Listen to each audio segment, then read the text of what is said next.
Mic on?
Exactly. Robocalls, yeah. It's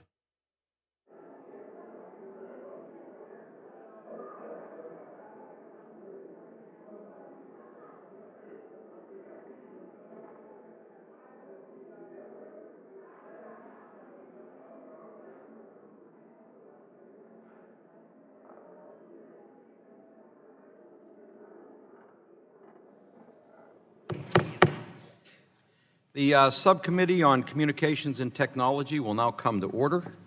The chair recognizes himself for 5 minutes.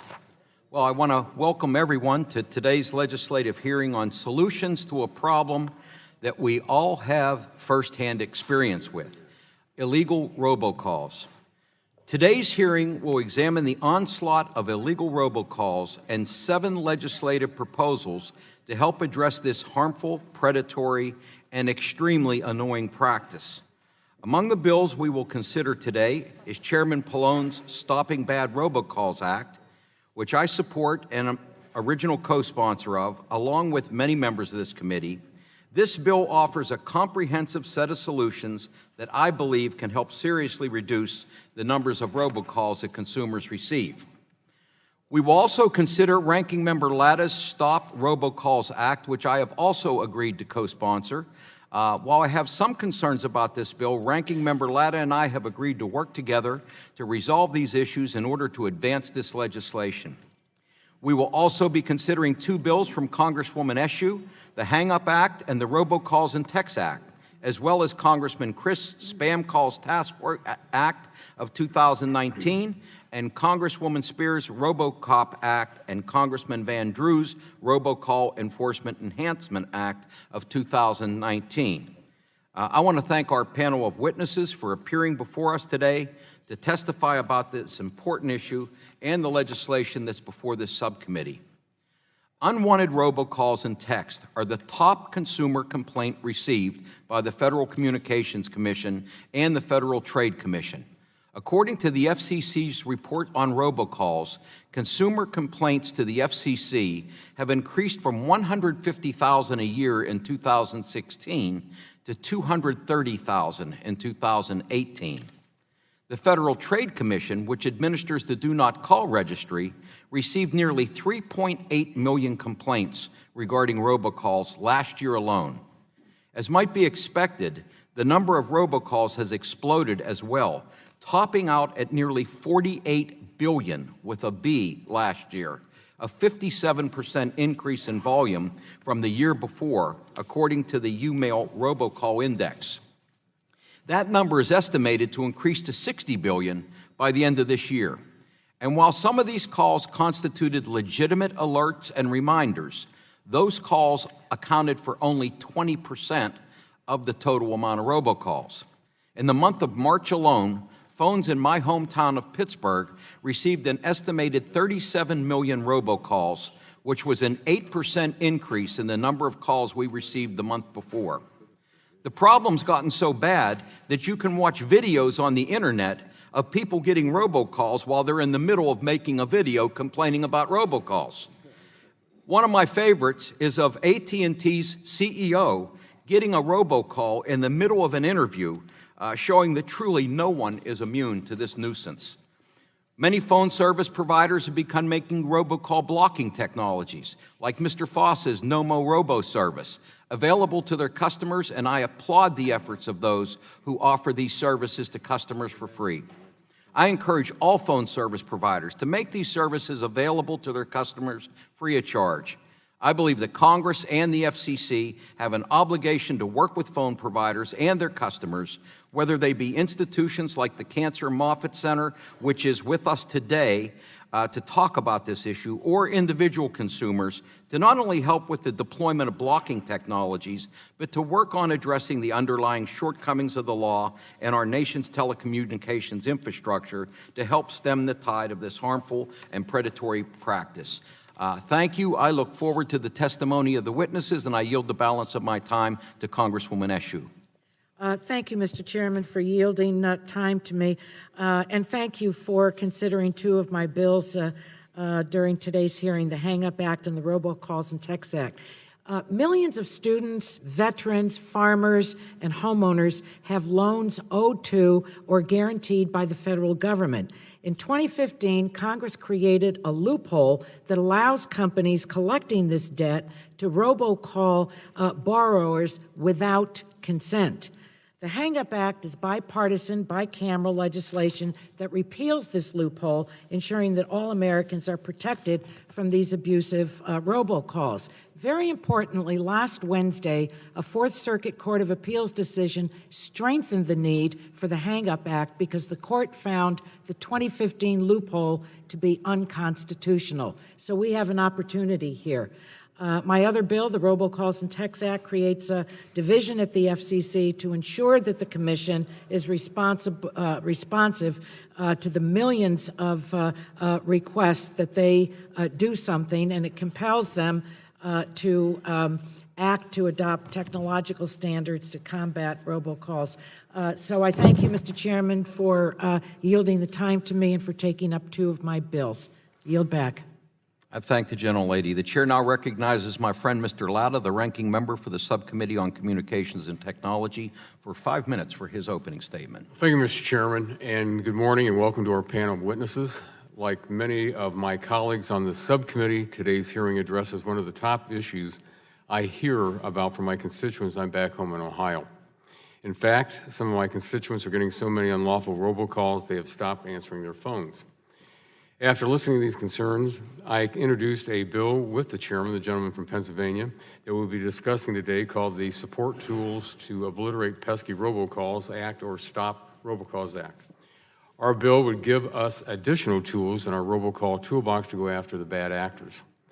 The Stop Robocalls Act would help terminate illegal call operations by streamlining the process for private entities to share information with the Federal Communications Commission about scams and further industry efforts to trace back the source of unwanted robocalls.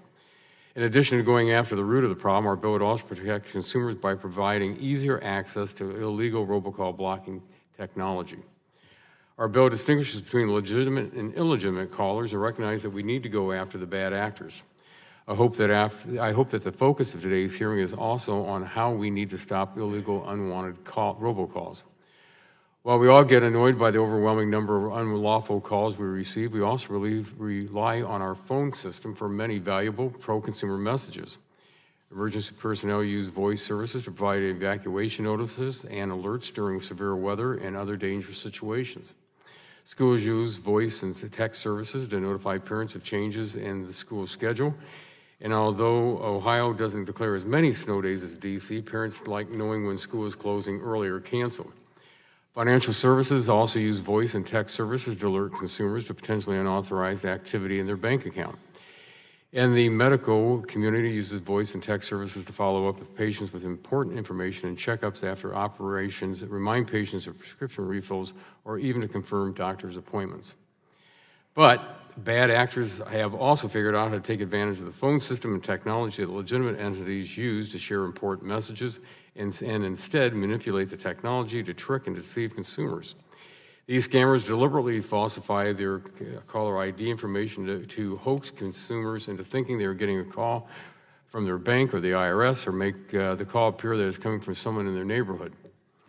This tactic, known as neighborhood spoofing, assumes that we are all likely to answer a phone call that appears to be local and is a key driver behind unwanted calls and texts to both wireline and wireless phones. Furthermore, this type of fraudulent spoofing results in real financial harm. Scammers trick consumers into answering these calls and then use deceptive tactics to convince people, often vulnerable and trusting senior citizens, to hand over their personal information or to purchase fake goods and services. We want to make sure that we are preserving consumers' access to desirable and at times life-saving calls and text messages, while also protecting them from bad actors who fraudulently spoof caller ID information and make illegal robocalls. At best, Americans find these robocalls pesky, and at worst, these illegal calls scam hardworking Americans out of their life savings. Congress, the FCC, and the FTC have made tremendous progress working with industry to help reduce the number of illegal robocalls Americans receive. Industry has also been actively working to protect consumers from unwanted robocalls by developing a set of procedures to authenticate caller ID information associated with telephone calls to combat unlawful caller ID spoofing. Last Congress, when I served as the chairman of the Digital Commerce and Consumer Protection Subcommittee, we held a hearing on the options and strategies that the government and industry were employing to fight robocalls and caller ID spoofing and provide consumers with tools to protect themselves. We learned of tools available to empower consumers and discuss how consumer education was a key in keeping to prevent people from falling victim.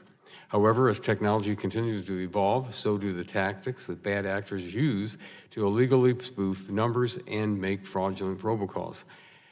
But despite our progress thus far, more work remains to be done to protect the American consumer. I'm glad we are discussing several legislative proposals today that would do just that. I look forward to hearing from the witnesses, and I thank the chairman for working with me on the Stop Robocalls Act and for holding today's hearing. And with that, Mr. Chairman, I yield back the balance of my time. I thank the gentleman. Chair now recognizes Mr. Pallone, chairman of the full committee, for 5 minutes for his opening statement. Thank you, Chairman Doyle. One of this committee's top priorities is putting consumers first, and one of the things I hear most from consumers back home is that they're sick and tired of robocalls. Consumers today are facing more robocalls than ever. Government data from 2017 shows that New Jerseyans filed more complaints with the National Do Not Call Registry per capita than any other state about robocalls. And it's getting so bad that some experts estimate that almost half of all calls to our cell phones this year will be robocalls. And we all know how annoying these calls are, but they're more insidious than that. Robocalls are not just being made for telemarketing. Some callers are trying to defraud hardworking Americans, and seniors in particular.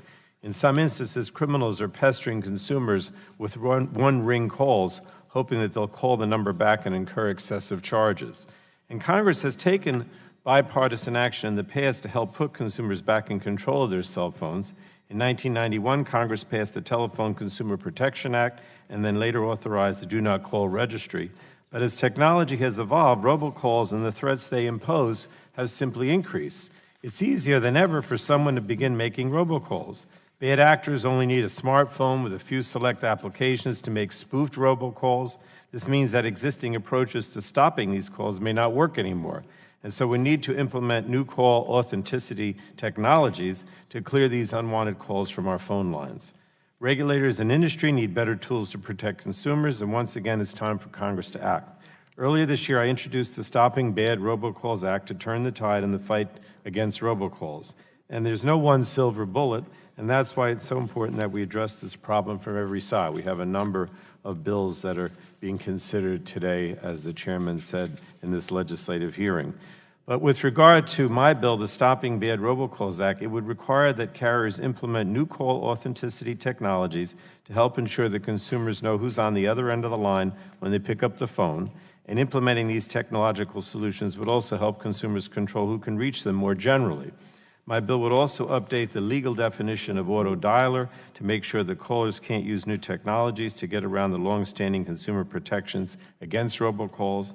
The FCC is currently studying how it could address its own interpretation of the term auto dialer, and as part of that proceeding, the FCC could begin to fix the problem on its own.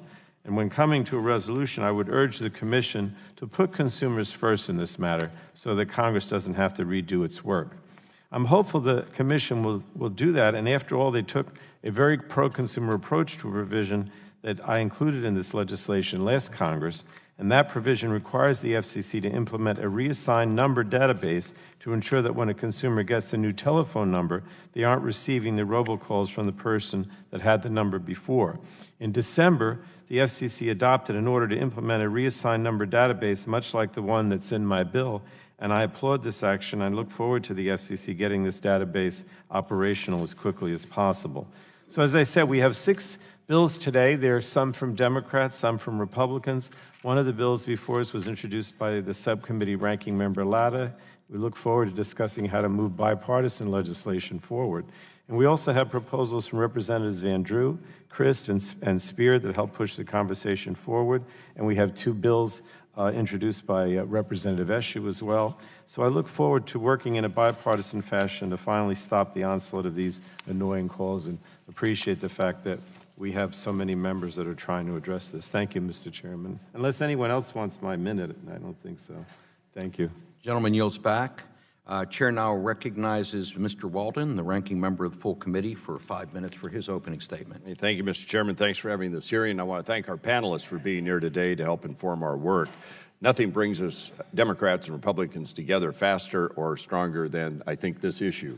And so we look forward to working with all of you to get results. You know, I've done 20 town halls in my district so far this year, and I can't think of a time that this question didn't come up about what are you doing to stop robocalls and these unwanted cell calls. And usually in the middle of those town halls, I would get one of those as well, one of those calls. And so I didn't answer it, by the way, but I let them go to voicemail. And if they don't leave a message, they don't exist in my world. So I'm all for going after these like I was for going after those people that did the pop-up ads. Remember those? When you try and open a software, now we're seeing who's old here, but the pop-up ads would occur anytime you opened up your computer. I was for the death penalty for those people because you couldn't get anything done. And this has escalated to the same place, I think, for consumers, and they've had it, and they've rightfully had it, and we've had it. And so you're seeing an all-hands-on-deck approach here. Now, last Congress, we passed the Ray Bombs Act that gave the FCC some additional authority in this space as well, and that was a big bipartisan bill. We joined together. I know, Mr. Chairman, we're going to have the FCC fully before the committee. This would be a good topic to raise with them as well, because I know Chairman Pai and others are clearly involved in this. But we all benefit by the hearing today. It was a year ago, almost to the day, that we held a hearing on this very topic, and I think maybe, Mr. Foss, you were here for that. And we appreciated your testimony at that time. And we shared several ideas on how industry could do more in this area to stop this scourge, and how consumers should make use of the solutions that our really bright innovators are putting forward. We'll soon, as I say, have the FCC before us. I'm pleased we have these bills, a wide range assortment of different legislative initiatives here to go after this issue. So I'm pleased that we've got a lot of options before us. As we work to make this a bipartisan success, I know it can be under the chairman's leadership. I do not want to build a false expectation that these bills will end the problem, because that's part of what we learned out of the testimony from the hearing a year ago, is just how difficult this is because of its international component. Subcommittee members here know better than many on how communications and technologies are constantly evolving. The bad actors' tricks evolved beyond our do not call registry, and we will likely figure out an avenue beyond our next effort, so we've got to stay vigilant.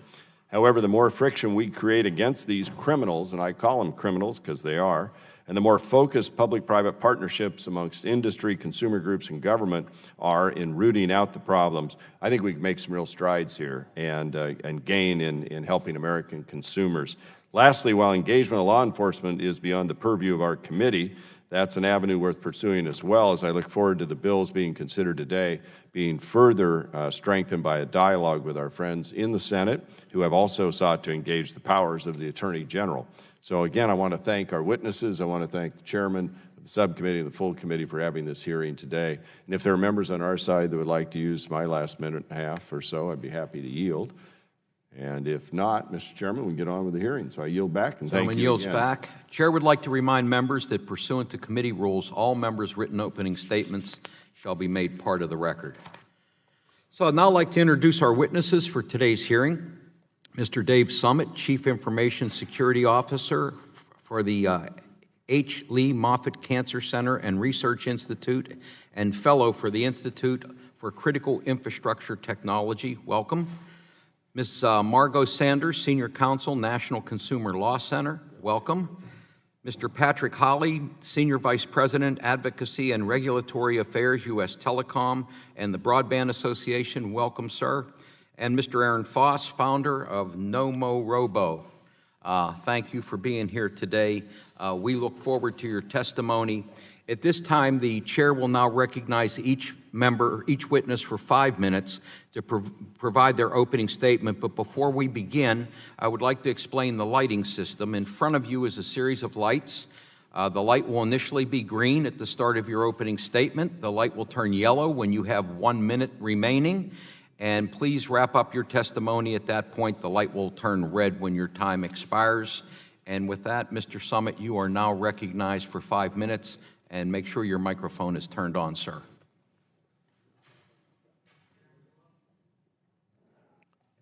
we go. Thank you, Chairman Doyle and members of the committee. It's truly a privilege to be here and been invited to give such a, hopefully, a compelling information for you to act upon the problem we're seeing today. My name is Dave Summit. I'm the Chief Information Security Officer for Moffitt Cancer Center in Tampa, Florida. Moffitt is a highly recognized and, in my opinion, one of the most elite cancer hospital and care in the world. They treat 60,000 individuals on an annual basis at Moffitt, and which makes them the third busiest hospital in the nation. In addition, they are a National Cancer Institute comprehensive care center, one of 3 of 49. And it is truly an honor to be part of that organization. So why I'm here today is to bring more of a consumer business portion to this problem, because it is a significant problem. And when I first started hearing about and getting excited really about what's being proposed here for stopping robocalls, one of the first things that popped into my mind was I'm not sure that the general population and the powers that be that can have some say into this is understanding the real severity level of this, and that's why I want to try to bring this home. As large as we are, and as much as we go through, and myself being head of the cyber operations at Moffitt, trying to protect our patients and our organization and our applications, to give a kind of an idea of the extent of this problem. We process approximately 3 million malicious events every month at Moffitt on our network. When the telecom starts being part of this, it's just inundating us even more. And it is a very bad problem. These aren't just robocalls for annoyance. And as much as all of the bills so far is addressing this problem of annoyance, this goes much deeper. It is now starting to impact patient care at facilities and healthcare across the nation. In my efforts of trying to raise awareness of what you're doing with our healthcare community, I used our critical infrastructure information sharing and analysis centers, it was stood up by the government for purposes of reaching our critical infrastructure. Healthcare is one of the 16 critical infrastructure sectors. And because of that, I got a lot of information back from various healthcare organizations across the nation saying, we have a problem. And behind what I'm bringing to you today is that 18 additional healthcare organizations have backed what we're trying to do and support you with doing. Inside my written testimony, you'll see all 18 of these. For an example of our problem, before I came last week, I had our telecommunications people pull our logs. We ended up with 6,600 calls in a 90-day period that were of either malicious intent or identified themselves as someone they're not. And the point I want to make about these 6,600 calls, these were calls that were called to us from the outside of our organization using our ID, our caller ID, to get into the organization. So when you're sitting here and you're in a healthcare situation and you're seeing a phone call come in from someone inside an organization, you're going to pick that thing up. And that's the intent of what they're trying to do in reaching us. If they get legitimacy behind the caller ID, chances are they're going to pick up the phone. 6,600 of them in a 90-day period. That equated, I also pulled the logs of how long it took for those calls to last. 65 hours of time was taken just for those 6,600 calls. That's just one area of these calls that have been coming in. The other calls that we're having now, and we've seen a ramp up going on, is that not only are they calling our organization with it, but they're calling our community. They're calling other people outside our organization using our ID, using our name, and not only that, but they're calling these people in our communities and patients when they pick up the phone and they see it's from Moffitt Cancer Center. They're being identified on the other end as Moffitt Cancer Center employees. So if you can imagine if they happen to get a hold of one of our patients and it's called Moffitt Cancer Center, they are absolutely going to answer that phone and they're extracting information that can be detrimental to those patients. Well, thank you, Mr. Summit. Ms. Saunders, you're recognized for 5 minutes. Thank you, Chairman Doyle. Mr. Latta and members of the committee, I appreciate the opportunity to testify today on behalf of the low-income consumers of the National Consumer Law Center and 3 other national groups. We are here today specifically in strong support of H.R. 946. Last month, as you know, Americans received 5.2 billion robocalls, the majority of which are not overt scams, but they are unwanted calls made at the behest of American businesses engaged in telemarketing and collecting debts. Passage of 946 will stop these unwanted robocalls. American businesses are responsible for most of the intrusive telemarketing calls, selling car insurance, health insurance, car warranties, home security systems, resort vacations, and the like. And more and different American corporations make billions of robocalls to collect debts. Credit card companies admit to making 3 to 5 calls per account per day. Debt collectors admit to making 1 billion debt collection calls every year. The Telephone Consumer Protection Act was supposed to protect us from unwanted robocalls simply by requiring that all automated calls can only be made to cell phones with consent, or pre-recorded calls engaged in telemarketing must have written consent when they're made to landlines. But the recent escalation in robocalls is likely due to the anticipated caller-friendly response by the FCC, by the Federal Communications Commission, to loosen restriction on robocalls, which is evidenced by the chart that I have on page 8 of my testimony, that followed the recent decision by the D.C. Circuit Court in ACA versus FCC that, among other things, sent back to the FCC what the technical definition of an automated dialer is.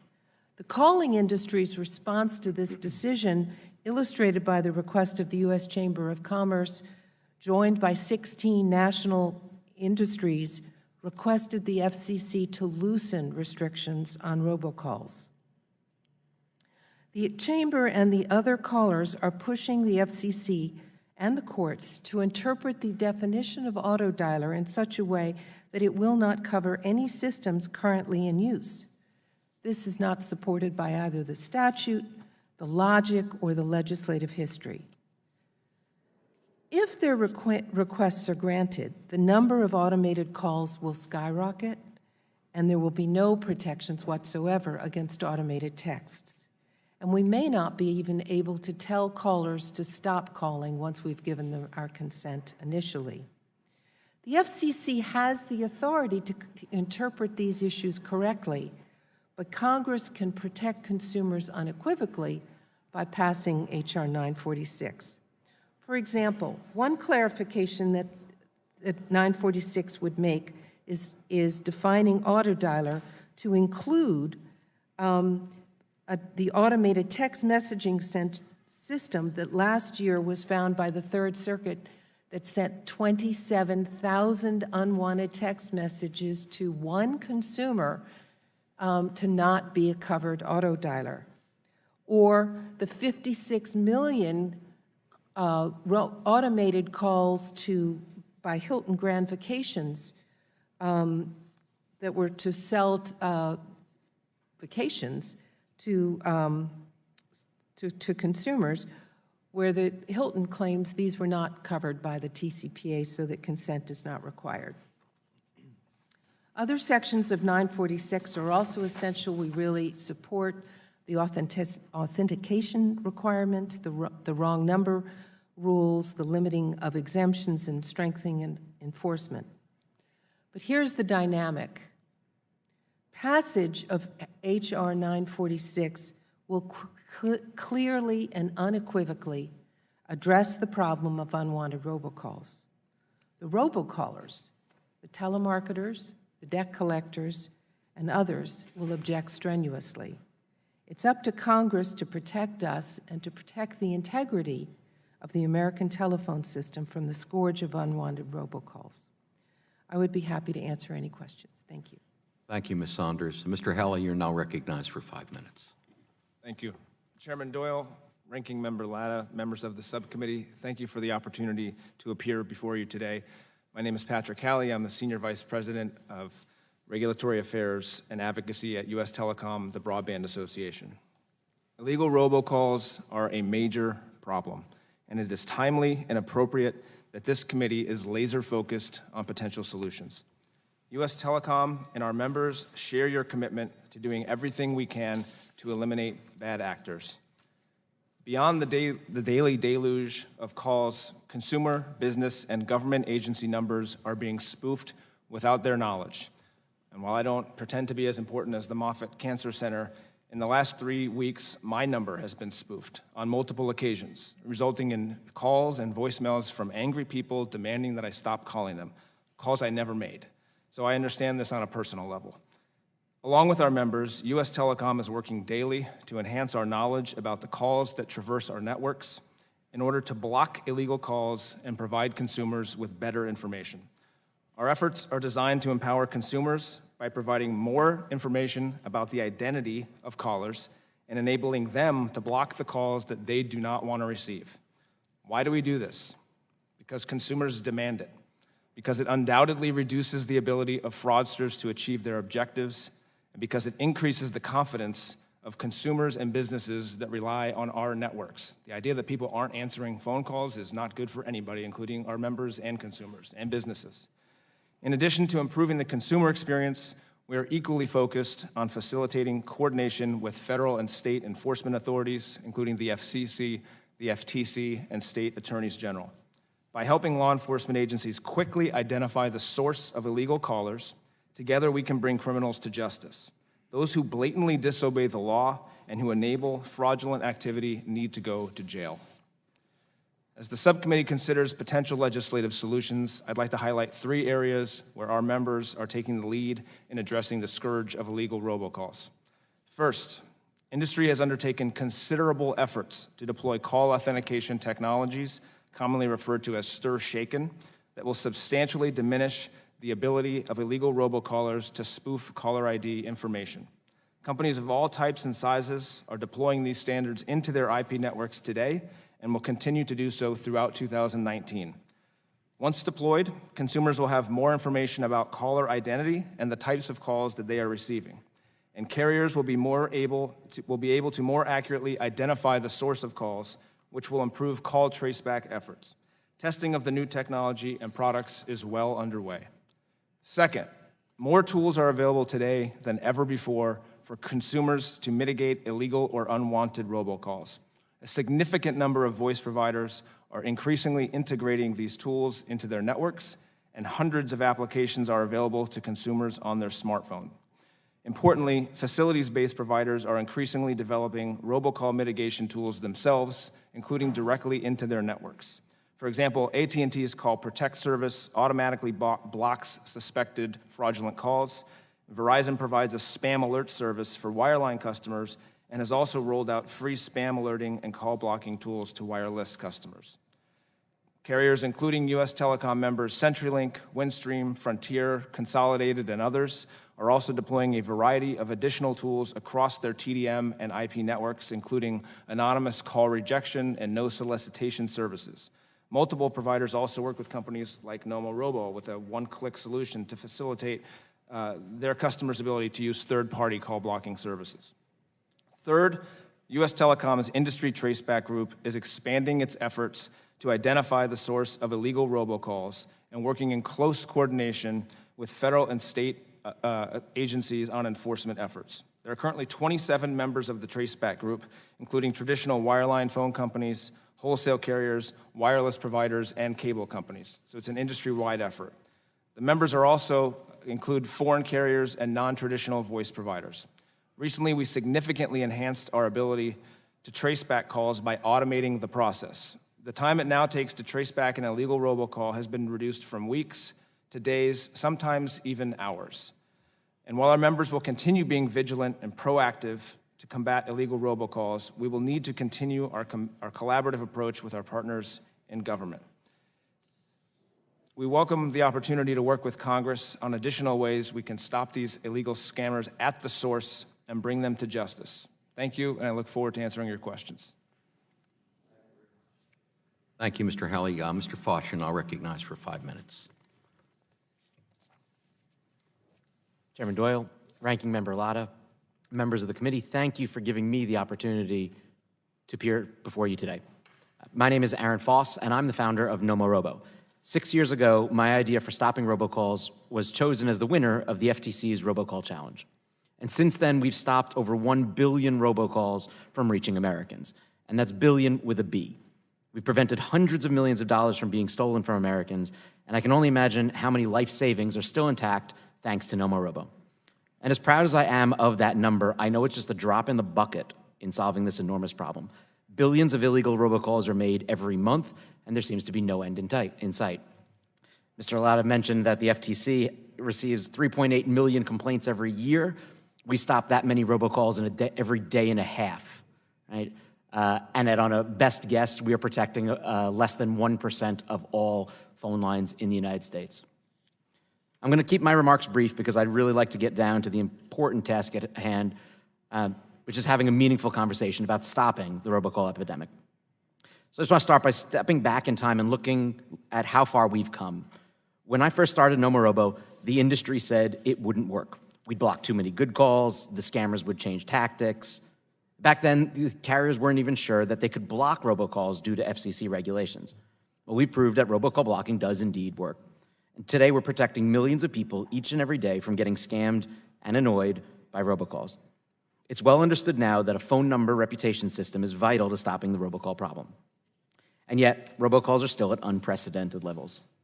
More still needs to be done. On April 15th this year, tax day, we decided to change the game again. So we released a real-time feed of all of the active IRS callback scammers for free to the carriers. We were publicly showing the scammers' phone numbers along with the recordings and transcriptions of the message that they're currently pushing out right now.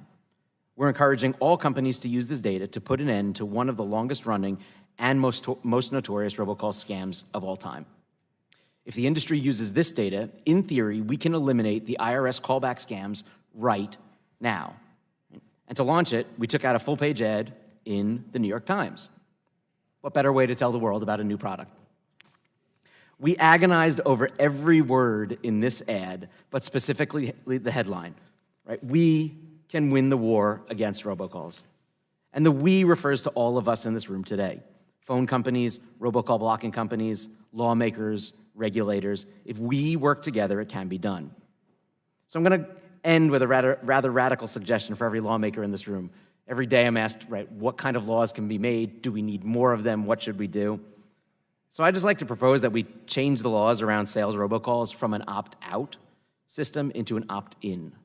Right now, you have to take action if you don't want to get the calls. But I believe that you should actually have to take action if you do want to receive them from certain parties, with the obvious exceptions. In order to make sales robocalls, you must have the current owner's express written permission. It doesn't matter if the call is being made to a mobile or a landline, a residential or a business one. It doesn't matter if your number is on the do not call registry or not. I sometimes get robocalls on my Skype line, right? Over-the-top services are now getting attacked by these robocall problems. If you don't have consent, the answer is no. You can't legally call that person with a pre-recorded message. But honestly, this isn't the big problem. It's not with the legal robocallers. It's with the criminals. Mr. Walden said that. These are criminals. Criminals don't obey the law. So I thank you again for this opportunity to talk about this huge problem. I have a ton of experience in this area, and use me as a resource today or tomorrow or next week. Right? Ask me anything. I'm in the trenches each and every day fighting this battle for all Americans. Thank you. Thank you, Mr. Foss. During your testimony, Mr. Soto got a robocall, so there's no escaping it. I'll now recognize myself for 5 minutes for questions. Mr. Summit, let me start with you. In your testimony, you talked about the very real risks that your organization faces on a regular basis from spoofed calls, and how these calls are not only used to get members of your organization to pick up the phone, but also to give away sensitive information. And worse yet, the credibility of your organization is also being undermined by spoofers using your phone number and name to make unknowing call recipients do the same. Do you feel like the members of your organization and the patients that you treat are losing faith in the integrity and effectiveness of our nation's phone system? Yes, sir, I do. And the reason I say that is because if I'm a consumer or I'm a patient at Moffitt and I'm receiving a phone call that is not Moffitt, I'm losing faith and trust in the system. I'm losing the potential faith in my provider that somehow data has been leaked or worse, and now I'm picking up phone and giving away additional information by thinking I'm speaking to someone whom I'm legitimately doing work with. It is very much a serious problem. Thank you. Mr. Foss, do you think it would be helpful for the consumers if the phone carriers offered services like yours in an opt-out basis? Absolutely. Yeah, and so the people understand that. You know, what kinds of consumers do you think would most benefit from the technology that you and others have created that wouldn't benefit from it if the service was only available on an opt-in basis? Sure. So to start this conversation, let's just look at the spectrum of robocalls, right? Here are the illegal scams, right? The fake IRS, the fake Social Security. We can all agree that those completely need to be eliminated from the network. On the other side, it's the good robocalls, the police, the fire, the schools. We can all agree that those need to be allowed through. And if we just look at, and then the middle part is that gray area, right? These are the debt collection calls. These are the telemarketers. Let's leave those out of this whole discussion. On this side of the obvious bad robocalls, they should never be allowed on the network. They should be kept off the network, ingress, egress, built in at the level. We don't need to be telling people that this call is a spam likely call. We just need to make sure that they never get through. That's even what we did with our new product to the carriers with the IRS calls. It's roughly about 50 numbers that are active every single day. Those numbers should be blocked from the network immediately. We're providing recordings, transcriptions. We have proof that that's it. Why that can't be provided on an opt-out basis, right? Protect the network that way. If you actually want to get these calls, turn it off. I think that would be a great step forward. Thank you. Ms. Saunders, part of the narrative about robocalls that frustrates so many people is the notion that these calls are coming from overseas and efforts to shut them down are like playing whack-a-mole. However, in your testimony, you say that a large proportion of these illegal robocalls consumers receive are ultimately from or on behalf of large, well-established American companies.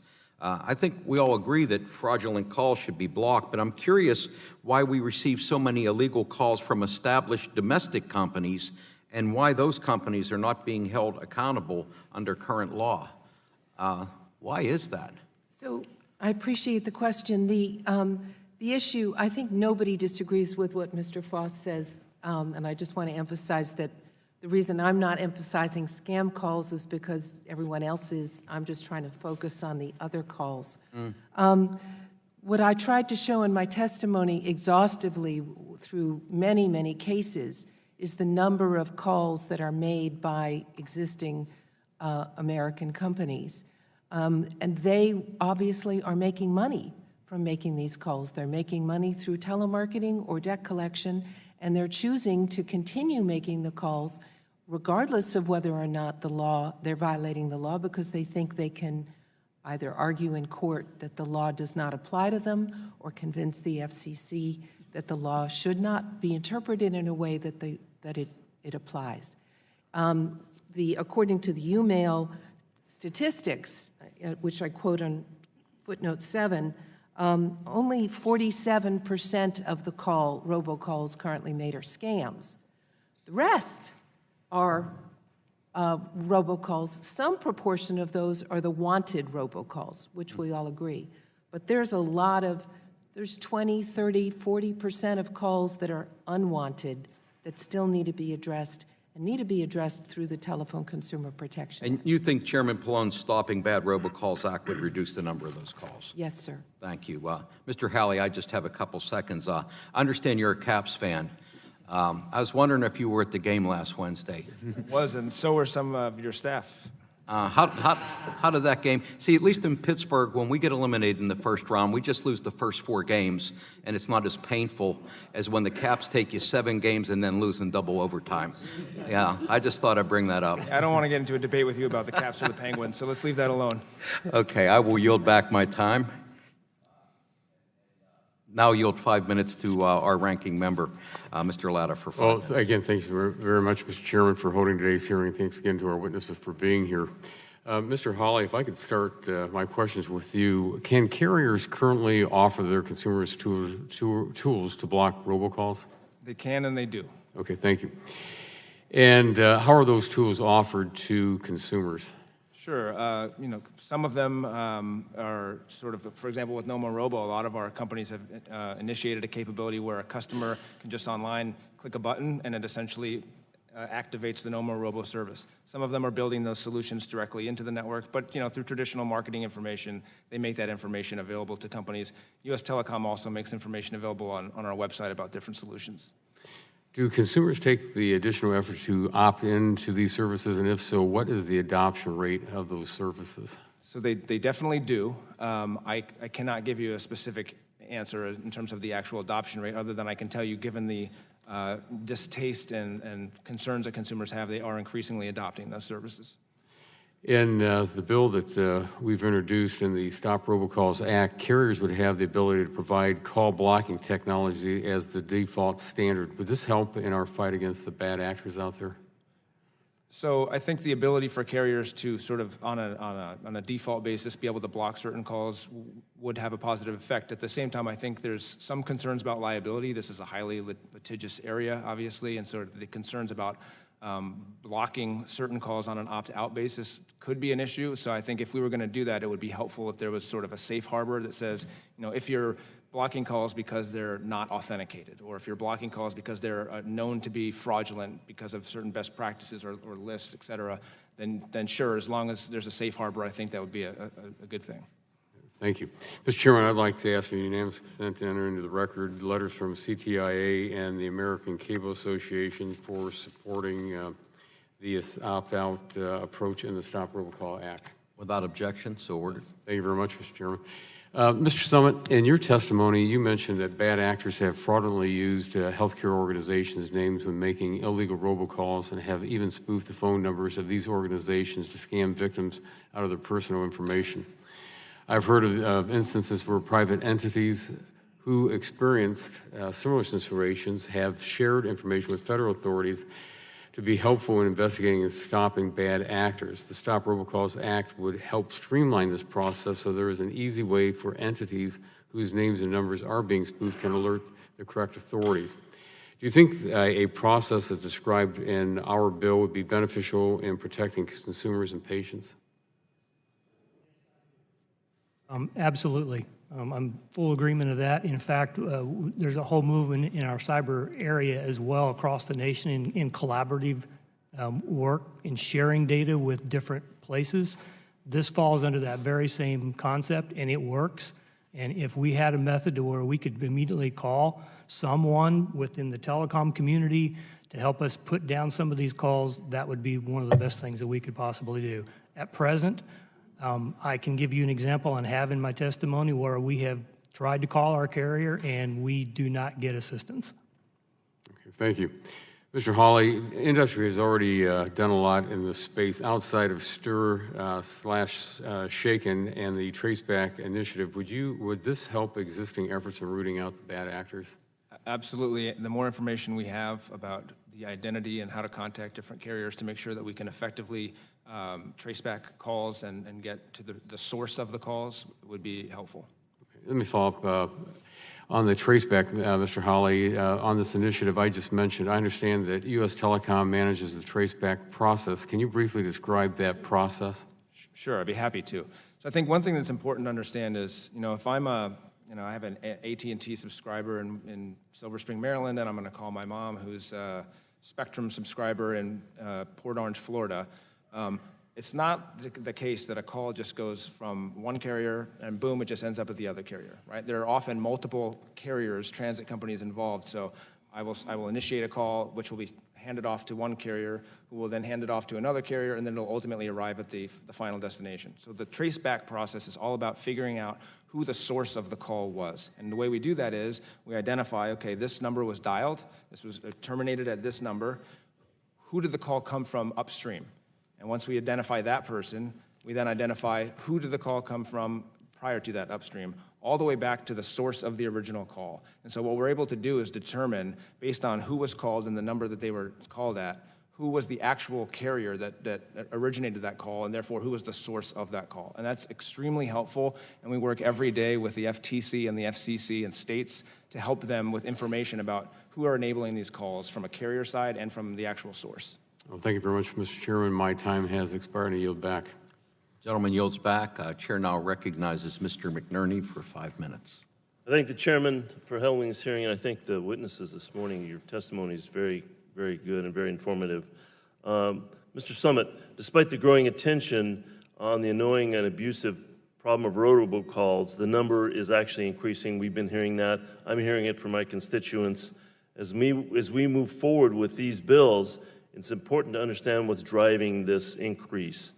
Would you say that the increase in fraudulent robocalls is due to the success in these calls and scamming money and getting more money? Do you think that's why we're seeing the increase, or that's part of it? The tactics are getting more sophisticated. If I can reach the masses with legitimacy, I'm going to have a better result. And I can tell you, I entered the healthcare field from Defense Department career after 21 years. And I've been in the healthcare field for 8 years. When I entered that, I was actually manager of a telecom of another hospital system. I did not see this problem 8 years ago. If it was there, it was very low. Now we're in a time where it is so bad that we're impacting patient care. It must be that these folks are making money doing it. They are making money, and they're doing it on the backs of our patients and other consumers. And in that process, they're hurting us very, very badly. And if permit me for a moment, but one of the things that I'm hearing here, we have capabilities today. Our technology today can do things to help put this down. And I'm asking for that to be pushed forward faster than what it is. When Mr. Haley's describing from going from carrier to carrier to carrier, and you have the traceback function, there's already admission that we have the capability to know where these phone calls come from. It can be done. Why are we not pushing this forward at every phone call and making that part of the protocol of the communications that go from carrier to carrier to carrier. And when I receive that on the end and I'm getting a phone call from the U.S. Department of Justice, why am I not expected for that phone call to be actually from the U.S. Department of Justice? Okay, thank you. Mr. Haley, following up on the chairman's comments on the threat that these phone calls are making our phone system obsolete, do you expect to see technological strides in curbing unwanted phone calls coming in time to prevent the loss of faith in our nation's phone system? I do. I think we're doing everything we possibly can as an industry in close collaboration with government to address this problem. As has been stated, there is no, by the chairman, there is no silver bullet. This is going to require a combination of efforts from call blocking services to traceback efforts and to authentication of the call so that we know when a call is being made. It's a real number, not a spoof number. And if we can do that, we can address the fact and figure out how to deal with calls that are being spoofed, including blocking them. So there's a lot of things that are being done that will do this. So with the stir-shaken technology that should allow consumers to see the ID of the phone call that's coming in, how much does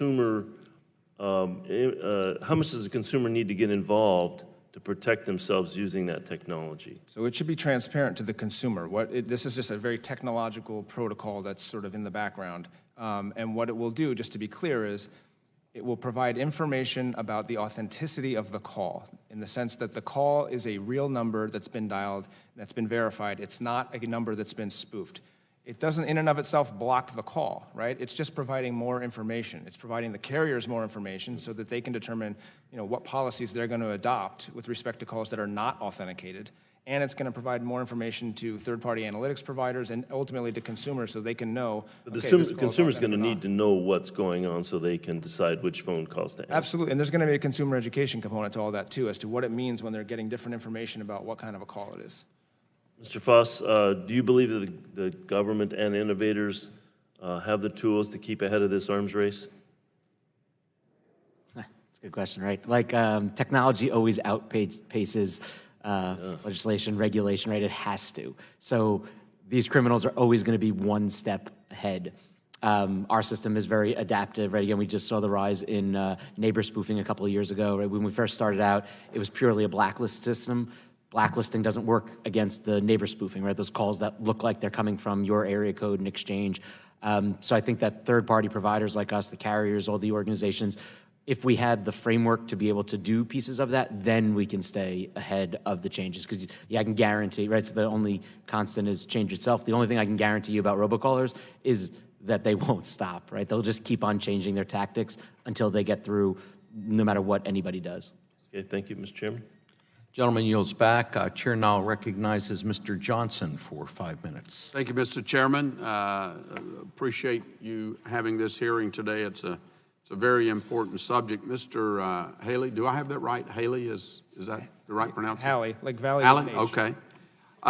Unwanted calls are not the only type of unwanted communications that people receive. I'm sure every one of us in this room receives hundreds of thousands of emails per year that are unwanted, and some might even be from scammers and fraudsters.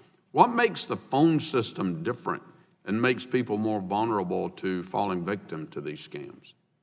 I think there's, first of all, it's real time, right? So you don't have the opportunity to just, decide whether or not you're going to ignore it, which is fairly easy in an email. And it's also just a highly personal communication, right? When somebody's calling, sometimes with information about you, specifically designed to trick you into doing something, right? And so there's just a certain element of the types of communications you get on a phone that are just fundamentally different than over via an email. Okay. Continuing with you, Mr. Halley, I think we can all agree that we want to go after bad actors and ensure that legitimate business communications can continue while the FCC and industry considers how to implement stir, shaken, and call blocking and labeling technologies. Do you see any value for consumers in having the ability to receive information about their health care, updates about their financial situation, or things like school closings that could potentially be mislabeled or blocked if analytics don't work properly for call blocking and labeling technologies? Yes, I think it's important that all the work we do here, while we're getting smarter and smarter about the types of calls that are going over our networks, and the analytics providers get better and better every single day, we do have to be careful not to block legitimate calls, for certain. Okay.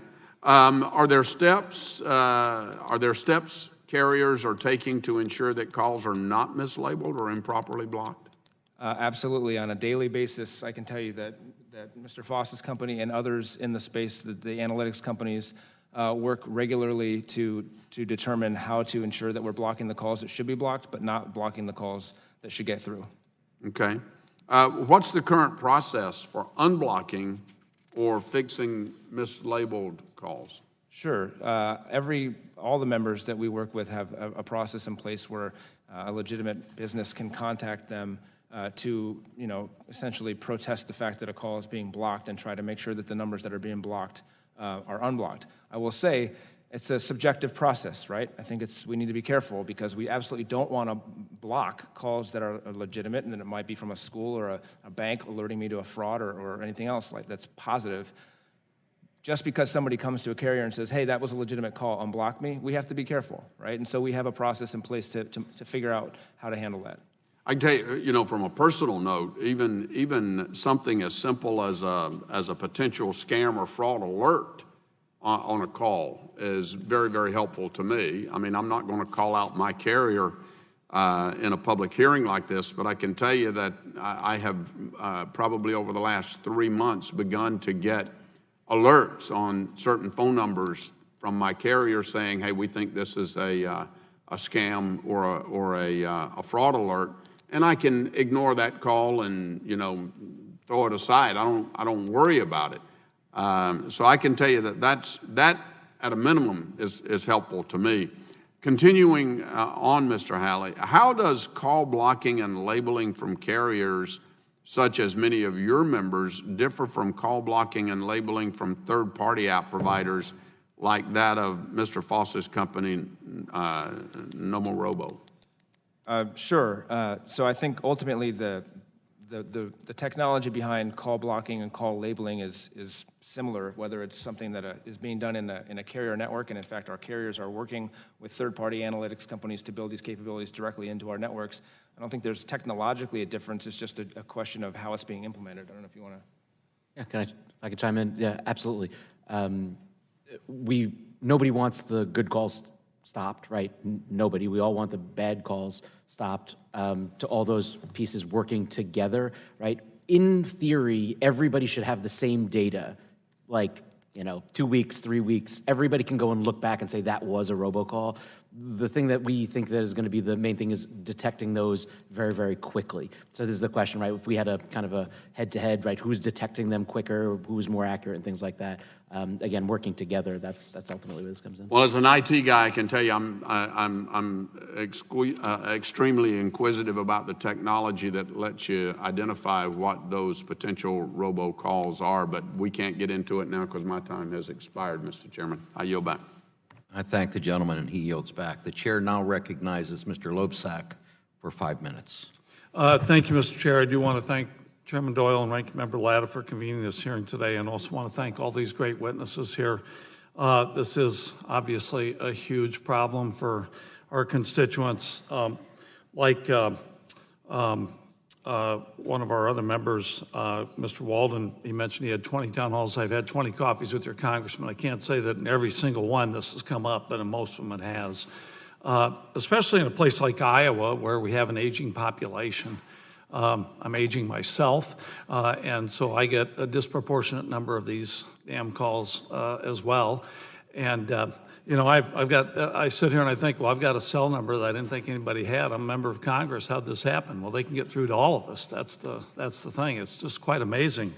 And we've got to have this relief. There's no doubt about it, because I do hear about this all the time, and it's a bipartisan problem because every one of our constituents, could potentially be faced with this problem going forward. I'm glad that we got a lot of these bills that we're talking about today, and it does seem like there are some technological limitations to the scope of these bills, so I do want to raise the question of what to do for the folks who don't have the latest and greatest technology. whether that means cell phones and smartphones with screens or home phones with some sort of digital output. It strikes me that the Americans who are likely to lack these new technologies are likely to be older and potentially more vulnerable to the very sorts of criminals who call with a bogus story about owing taxes to the IRS or claim of a loved one in jeopardy or whatever the case may be. So to that point, I have a couple questions for everybody. I'm not going to pick out anyone in particular. I'll just let you folks go at it. I do want to discuss the challenges and limitations for implementing Shake-and/Stir to the widest possible consumer base. I understand that gateways might be helpful on older networks. How could the use of gateways help make sure that rural customers in particular get access to these new ways to stop robocalls? And I'll just open that up to the panel, let you folks jump in. One of the limitations on the Stir Shaken framework is that as it's currently designed, the Stir Shaken standard works for IP traffic. It doesn't work for the TDM traffic that's the older copper networks.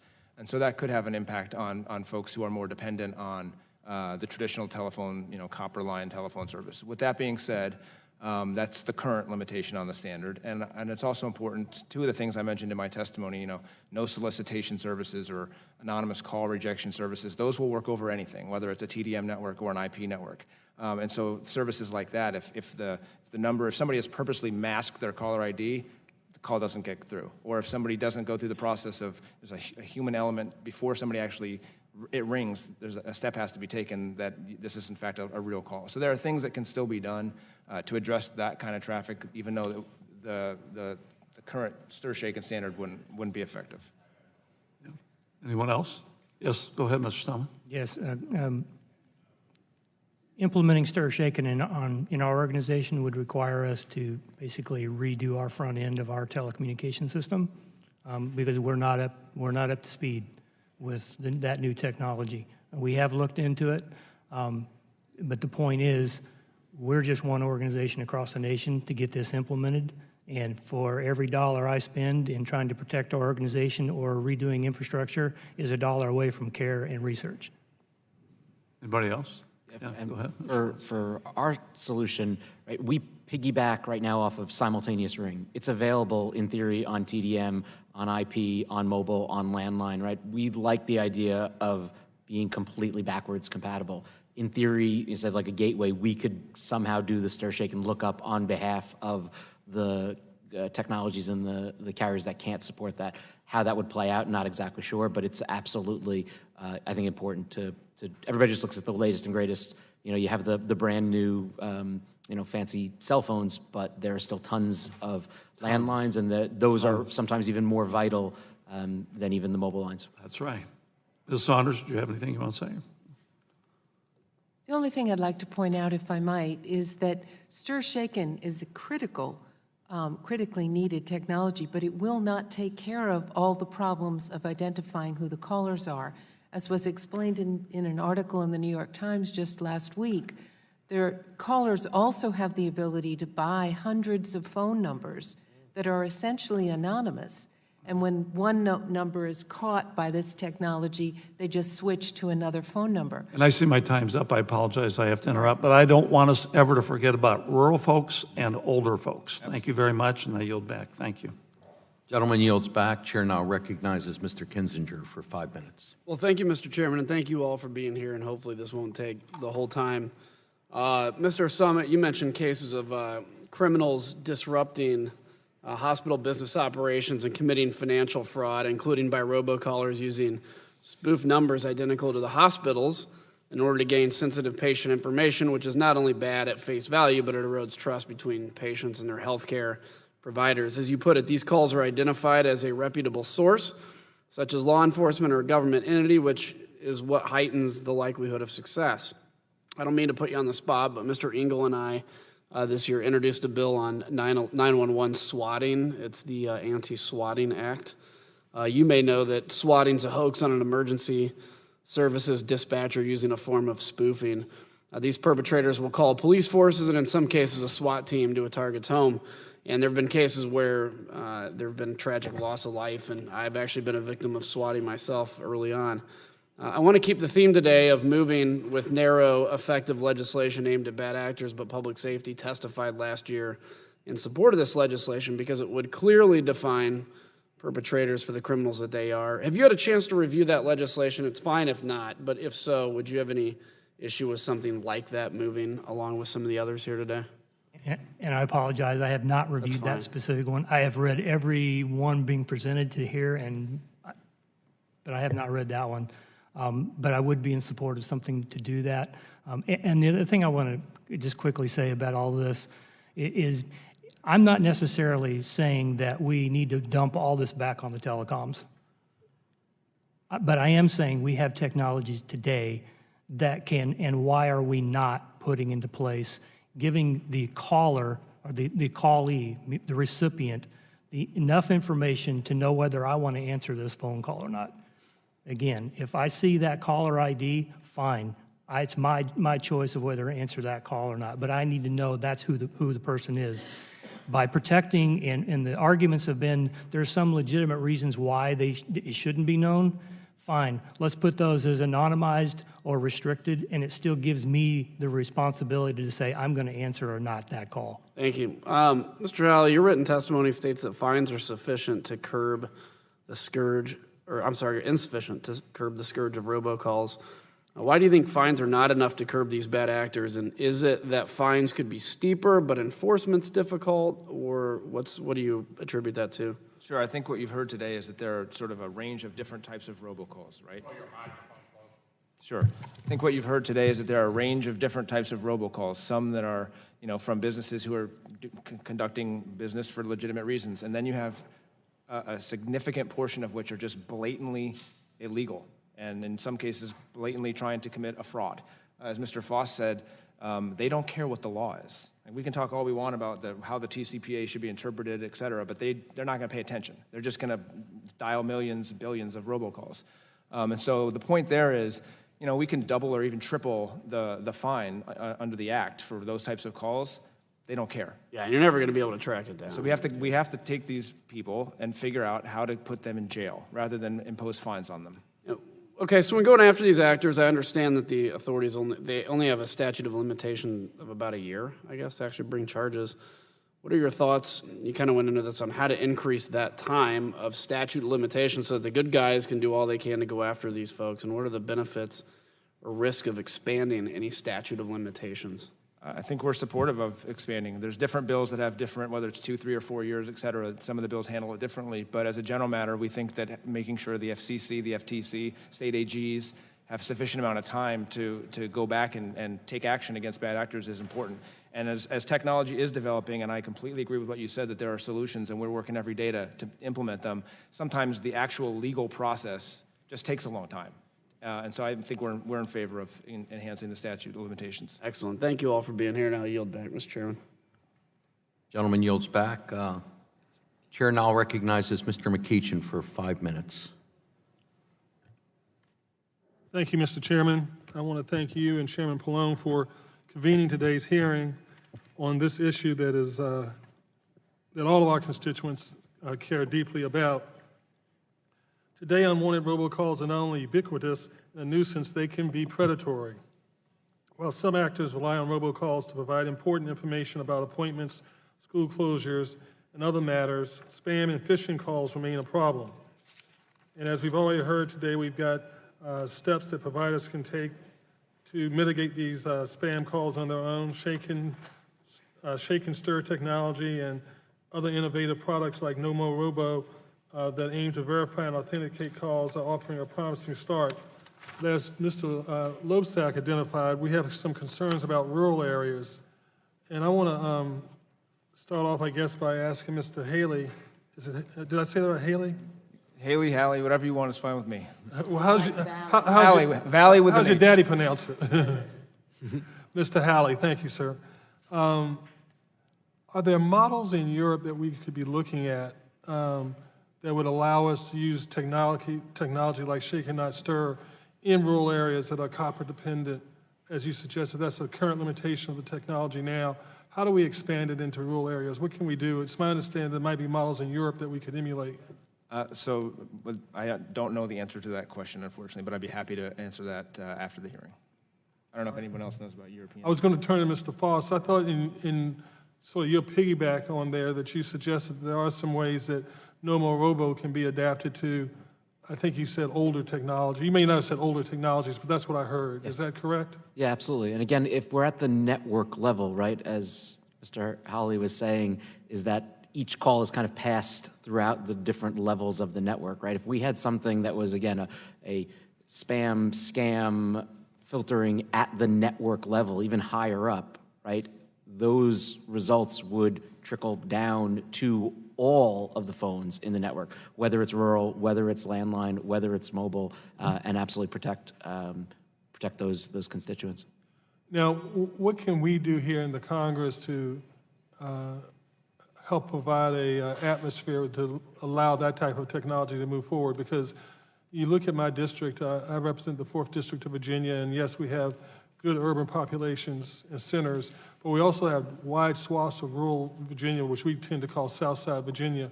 How do we get that technology spread to Southside Virginia, which is, again, mostly rural? Sure. So why don't I tell you about the difficulties that I have when we talk to some of the carriers, right? What are some of the objections? What are some of the things that they are concerned about? And again, Mr. Hawley knows it, right? Number one is, are we only blocking the calls that should be blocked, right? So again, if you were to use our entire database, right, the 1.5 million numbers that we have there, are there a swath of robocallers in there that should or should not be blocked? It's up for debate, right? That we are an editorial service. Our users say that we do not, they do not want to get these calls, therefore they are hiring us, right? If there were things like safe harbor, if there was more on the legal side, right? That's even with our IRS offering, we are making a transcription and a recording, today, what that number is, the message that's being pushed out. That should give the carriers enough confidence to be able to say, yeah, we can shut this down at the network level. Again, I think Mr. Hawley can probably shed some light on that, of if there was a safe harbor, if there was something where, using a data provider like us or their own internal things, and they go and do this, that there wouldn't be the legal ramifications if something did go wrong, right? Our false positive is last month was 0.07%, right? Less than 0.1%. Our users know that it's very accurate. Our accuracy was over 97%, right? We only missed like 3% of those calls. But that would be what I would think if the carriers, whenever we go to a carrier and say, hey, go and integrate this, they are definitely worried what happens if we stop good calls. We know the answer, you're not going to, but I think that would give the industry more impetus to, or more encouragement to use services like us. I appreciate you, and I appreciate all of you all being here today. Thank you, Mr. Chairman. I yield back. Gentleman yields back. Chair now recognizes Mr. Bilirakis for 5 minutes. Thank you. Thank you, Mr. Chairman. I really appreciate you holding this hearing. This is something that's affecting all of us, but particularly our seniors, what they're going through. Inexcusable what's happening, particularly Mr. Summit, your testimony with regard to Moffett, which is in my area, 6,600 calls in 90 days. That information, I mean, and our patients, cancer patients, they're being, again, tricked into these calls, and they're giving the information. I mean, I would give information out too if Moffett were calling me. I would think it would be legitimate. So we've got to do something. And I appreciate you holding the hearing, Mr. And we are doing something. We are responding. So I appreciate it in a bipartisan fashion. At the same time, again, Mr. Foss, at the same time, I do have concerns about legitimate consented robocalls being inadvertently blocked. How often do legitimate calls inadvertently get blocked, and how quickly can they be identified and remediated? Again, I'm concerned about the healthcare-related robocalls, where you remind an individual that their healthcare appointment is the following day, what have you. So if you can give me an answer, I'd appreciate that. Yeah, absolutely. So the other piece about like modern robocall blocking, we keep on saying the word blocking and stopping, and there's the stopping it at the network level, right? Never letting those calls even get through. Those should be for the ones that we are 100% guaranteed. We have proof, we have recordings, we have transcriptions. Those can be stopped at the network level. Even with No More Robo, so on our landline product, if you're on our list, you get a challenge question. It's called CAPTCHA. You have to, it says this phone is protected by No More Robo. Please type the number 7260, right? Humans can always get through. If a doctor's office is calling with a person it accidentally gets on, they can actually get through. It rings the number. On mobile, we actually, since we're an app, we don't block the call. It just gets sent directly to voicemail, at which point, even like with some of the newer phones, it shows the transcription right there. So the risk of that message not getting through is actually incredibly small. Okay, very good. Again, I appreciate the approach of better information sharing between FCC and industry and Mr. Latta's Stop Robocall Act. I would love to work with him. He's a good friend on more specific public-private partnership ideas as it continues through the process. Mr. Foss, does your company have a working relationship with the Federal Communications Commission or the FTC to notify appropriate officials when you have specific identified bad actor so they may review it for potential charges? If not, is this something you would consider? Yeah, absolutely. So our genesis, right? I won a competition from the FTC, right? We as a company, me as an individual, we owe them kind of a debt of gratitude. We're always willing to work with FTC, FCC, and law enforcement just in general. So I can say that when we'll detect a scam that is, let's say it is purporting to be from the FTC or from Social Security Administration or the IRS and things, we will reach out proactively to those organizations. Right now with the IRS one, we're making that automated. They can go and see the numbers that are actually going and doing that. What we've found also works even better is working in reverse. So think about the way that law enforcement has traditionally gone after these robocallers, right? They have to get subpoenas and kind of follow that, the trace back and going back and forth. And by that point, the trail kind of goes cold. I was on a panel with Consumer Reports, and one of the attorneys generals said that it sometimes takes up to 50 subpoenas to get one of these. What I encourage any law enforcement reach out to us is we'll tell you right now the calls that are coming through, right? You want to know the calls that are being made to people in Florida. You want to know the ones that are purporting to come from Florida or Texas, or do you want IRS calls that are hitting people in Florida? We have a honeypot, right? We have 250,000 phone lines that belong to us. We regularly send in real time those calls to law enforcement. So I have no idea what they do, right? Do they answer them? Do they trace them back? I don't know. But those kinds of partnerships and those kinds of teamwork, again, as part of that, it's been, and I've gone on record, right? There's a lot of public records where we've helped with a lot of those cases, gotten them shut down based on the data that we provided to law enforcement. And again, we don't charge for any of that. That's just kind of part of our job. That's what we think. If I could just add one thing to that, which is that one of the reasons we set up the U.S. Telecom Industry Traceback Group is to avoid the 50 subpoena problem. Mm-hmm. So what we are able to do is, rather than having somebody have to go to each individual carrier who may be in the call path and subpoena each of them individually, because the Communications Act provides for this, we can do the whole traceback from involving every single carrier who's involved in that call without having to go through a subpoena for each one of them. And we work very closely daily with the FCC and the FTC to provide referrals and provide that kind of information, specifically to address that problem. Very good. Thank you. Appreciate it, Mr. Chairman. I yield back. Gentleman yields back. Chair now recognizes Mr. Pallone for 5 minutes. Thank you, Mr. Chairman. I wanted to start with Mr. Summit. In your written testimony, you note that Moffitt employees received 6,600 external calls identified as coming from one of Moffitt's own internal numbers. And if I'm understanding you correctly, you mean that Moffitt got 6,600 calls that were spoofed in what would seem to be an effort to trick employees at your hospital into believing that they were speaking to another employee when in fact it was a fraudster on the other end of the line. Is that correct? Yes? Yes, sir, that is correct. Can you explain why the spoofing of this type poses such a problem for your institution and for the security of patients' information? Sure. There's a wide variety of those types of calls coming in. And quite frankly, when I mentioned this to our telecom people and we were reviewing the logs, they kind of chuckled because this is just one area. And it's more than 6,600 of these calls. This was just one identifying themselves as Moffitt coming into Moffitt. So the reason this is dangerous is that internally, if we're looking at our caller ID and we see someone from Moffett calling, we're going to pick that phone call up. They've already won the first step in attempting to get information. And what they're doing is several different ranges of schemes going on. It'll either be to try to identify someone else in Moffett that they can potentially get to by asking for a doctor by name and the location he's located in, or a researcher by name to get into the research area, or they're actually asking information about patients and their patient information and their insurance information. All right, well, I appreciate that. And let me go to Mr. Haley. That your association, the Broadband Association, has been in the forefront of bringing the telecom industry together to work on the robocalls problem. Under my bill, the Stopping Bad Robocalls Act, the FEC would issue rules requiring carriers to adopt call authentication technology like Shaken and Stir. And that tech would hopefully make it substantially more difficult for spoofing to continue on the scale that we're seeing today. So can you explain how call authentication tech works and how it would help fix the robocall problem, please? Yes, I'd be happy to.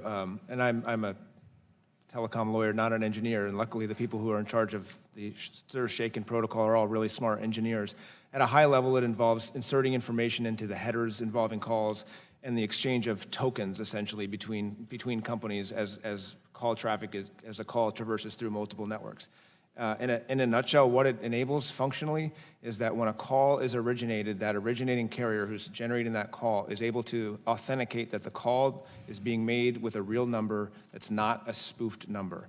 And then that carrier is telling everybody else in the chain, this is a legitimate call from a real telephone number that hasn't been spoofed. And as long as everybody else in the call path has also implemented that protocol, it will continue to be passed from one carrier to the next with that information all the way to the end recipient.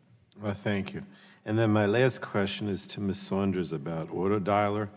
The FCC is currently considering how to interpret the definition of an autodialer that Congress adopted in '91. And in my opinion, it's critical that the FCC put consumers first and ensure that robocallers aren't given a loophole to make more calls.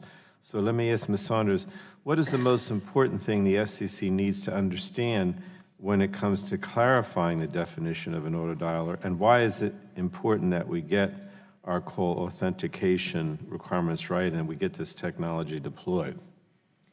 The Telephone Consumer Protection Act is a consumer protection act. And given that the FCC, which implements the act, should be required to implement its regulations and its interpretations to protect consumers, not to protect robodialers. The FCC currently has before it dozens of petitions, as I've mentioned, requesting a loosening of the interpretations of autodialers in such a way that no autodialers currently being used would be covered. So I think it's essential that the FCC remember that fact. It's clear from the litigation from the courts that there is a perfectly legitimate way to interpret autodialer to cover the autodialers that are being used so that consumers continue to be protected. All right, thank you so much, and thank the panel. Thank you, Mr. Chairman. Gentleman yields back. Chair now recognizes Mr. Long for 5 minutes. Thank you, Mr. Chairman. Thanks for holding this hearing. Whenever people come up to me at home, there's two things that they want to tell me, which the other side of the aisle won't understand one of these things, the other one they can relate to, but they say, keep supporting Trump, stick behind Trump, support the president. That's always pretty much to a person what they say. The second thing that they say is, when are you going to do something about these robocalls? So I might be different in other districts across the aisle, but that's the two questions. I imagine they probably get that second question. And my staff yesterday, when they were preparing for this hearing, they had a question for me. They said, we're doing the robocall deal tomorrow. Tell us about some of the robocalls you get. Well, the thought that popped into my mind was Elizabeth Barrett Browning's, how do I love thee? Let me count the ways. How do I get robocalls? Let me count the ways. We all get a ton of robocalls, but I have a question for everyone on the panel, if you can help me with this, because this is a robocall that I get. It's slowed down a little recently, but the total call, it's always a voicemail, and it starts by or, with the word or to be placed on our do not call list, press 2. Can any of you enlighten me what they are getting at or what they want? Or I've never pressed to, I've always just pressed block call on my iPhone. But are you all familiar with that call, and what's the scam? Go ahead. So the Do Not Call Registry, which is a part of the Telephone Consumer Protection Act, requires that telemarketers ask, first of all, it prohibits calls unless you have consented in writing to the calls. But it also requires that they ask you if you want to be placed on their internal Do Not Call list. And if you answer yes, then they're required to put you on that list and prohibited from calling you again. You're smart to not press 2 because that just alerts them that you actually are a live person and that they'll call So that's you all again. they're fishing for, is the fact that you're... Because they're obviously already not complying with the law, or they wouldn't have. Well, there's no message. There's no, like, you know, for life, $1 million worth of life insurance for $1 a day, you know, press 1 to hear about that. The whole message is, or to be placed on our do not call list, press 2. And I'm just... Yeah, so my thought here is that since you're saying it's going to voicemail, your voicemail message is probably pretty long. And so those auto dialers will start playing the message when it thinks that a person is picked up and said hello, and that's when it'll start playing the message. So if your message is, you know, hi, I'm not here right now, if you need to reach me, go over to I here. think I have a message. I think mine's an auto message, but anyway. Whatever it may be, right? So that actually, if you answered that call, you actually might find out the whole thing, right? This is the thing, everybody thinks that these robocallers are like super smart and things. On the business side, they absolutely are. On the blasting these calls out, it is just, you know, On while I've got your microphone turned on there, on your Nomo Robo, what regulatory authority do you operate under? We don't actually, right? There are none because we are a third-party service that the consumer is getting into a relationship directly with us. And again, I know you've been asked this before, but how do you ensure legitimate calls go through with your service? Yeah, so is it perfect? No, absolutely not, right? Our false positive last month was less than 0.1%, and then we'll go in, if we get reports, then it'll get onto our whitelist. Our blacklist is automated, but effectively, if the consumer doesn't like what we're doing, right, they cancel the service. They don't use it anymore. And I think for Mr. Howley, if staff would have just put on your card Hal Lee, like Hal was your first name, Lee was your last name, everybody wouldn't have had a problem. But I recommend that for next time. But Mr. Summit, before I run out of time here, I appreciate very much what you do in the cancer world from a father of a Hodgkin's lymphoma survivor.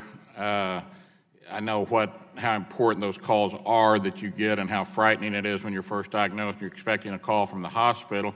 Do you have any cause, or should we have any cause for concern that when the hospital is calling to set up an appointment, that we get that call instead of thinking that it's, you know, it may say your name on there and we think, well, that's a scam because we've heard it's a scam. Is there anything that we need to be cautious of, or anything that we would vote on that we need to be sure and protect, that your calls to remind people appointments will get through?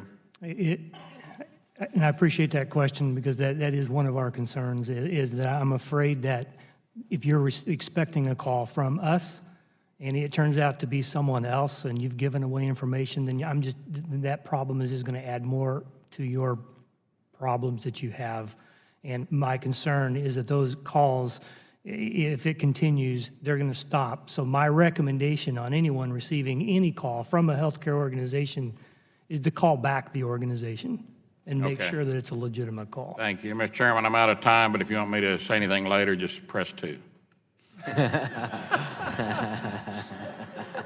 I thank the gentleman. I polled our side. No one's ever got that first question asked to them. Chair now recognizes Mr. Vesey for 5 minutes.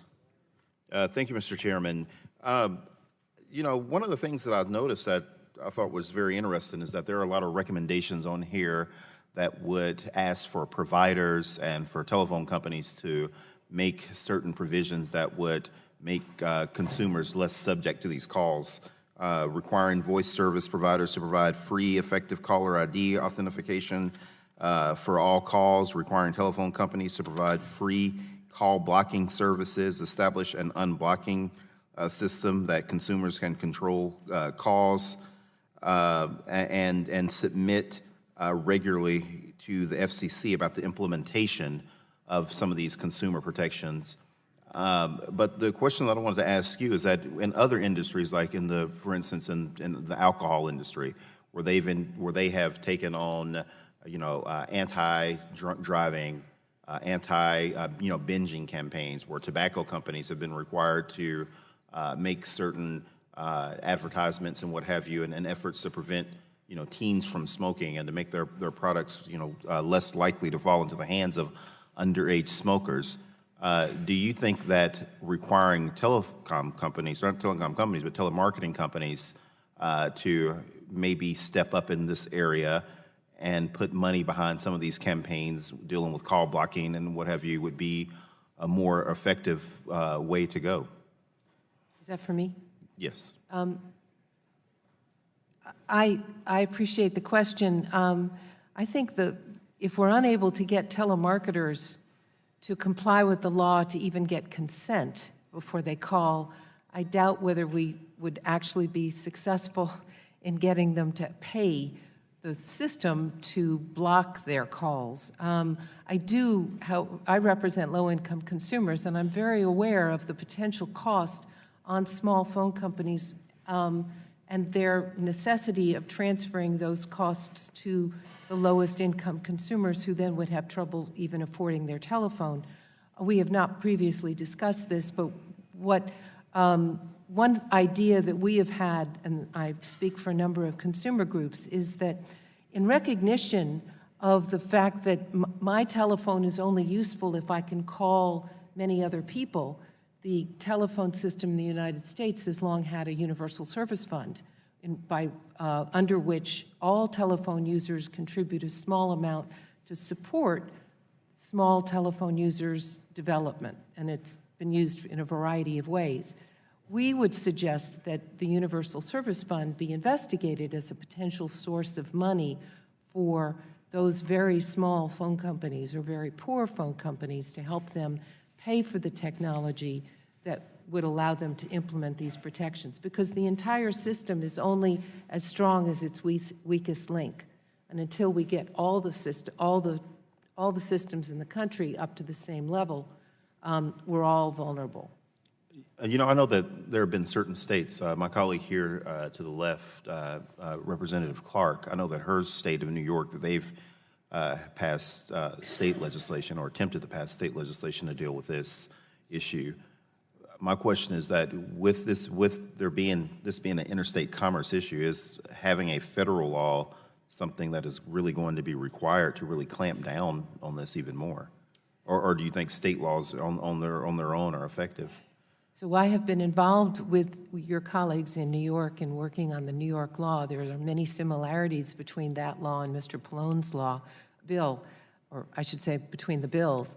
I do think that unquestionably a federal bill will be the fastest and most efficient way to deal with this problem. I would agree with that, whether it's in this context or another context. As a general matter on these sort of interstate communication services, if we can have one national federal framework to govern these issues, I think that's ideal. So I would agree with my colleague. And in closing with my last question here, until we can get these companies to clean up their act and pass laws to prevent them from doing the spoofing and the unwanted calls, do you think that there needs to be more of a public education campaign? One area that really concerns me is senior citizens.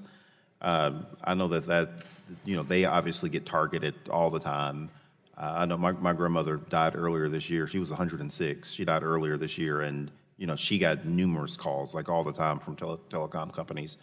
Is there, but I don't see much out there as far as advertisements or public service announcements warning people about these calls.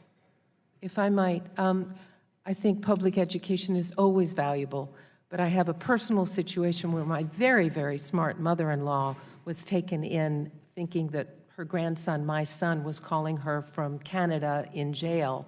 She was at the bank withdrawing money until someone stopped, and she runs several businesses. So I'm not sure that public education is something that we can rely on here. That is amazing. Okay, thank you. Mr. Chairman, I yield back.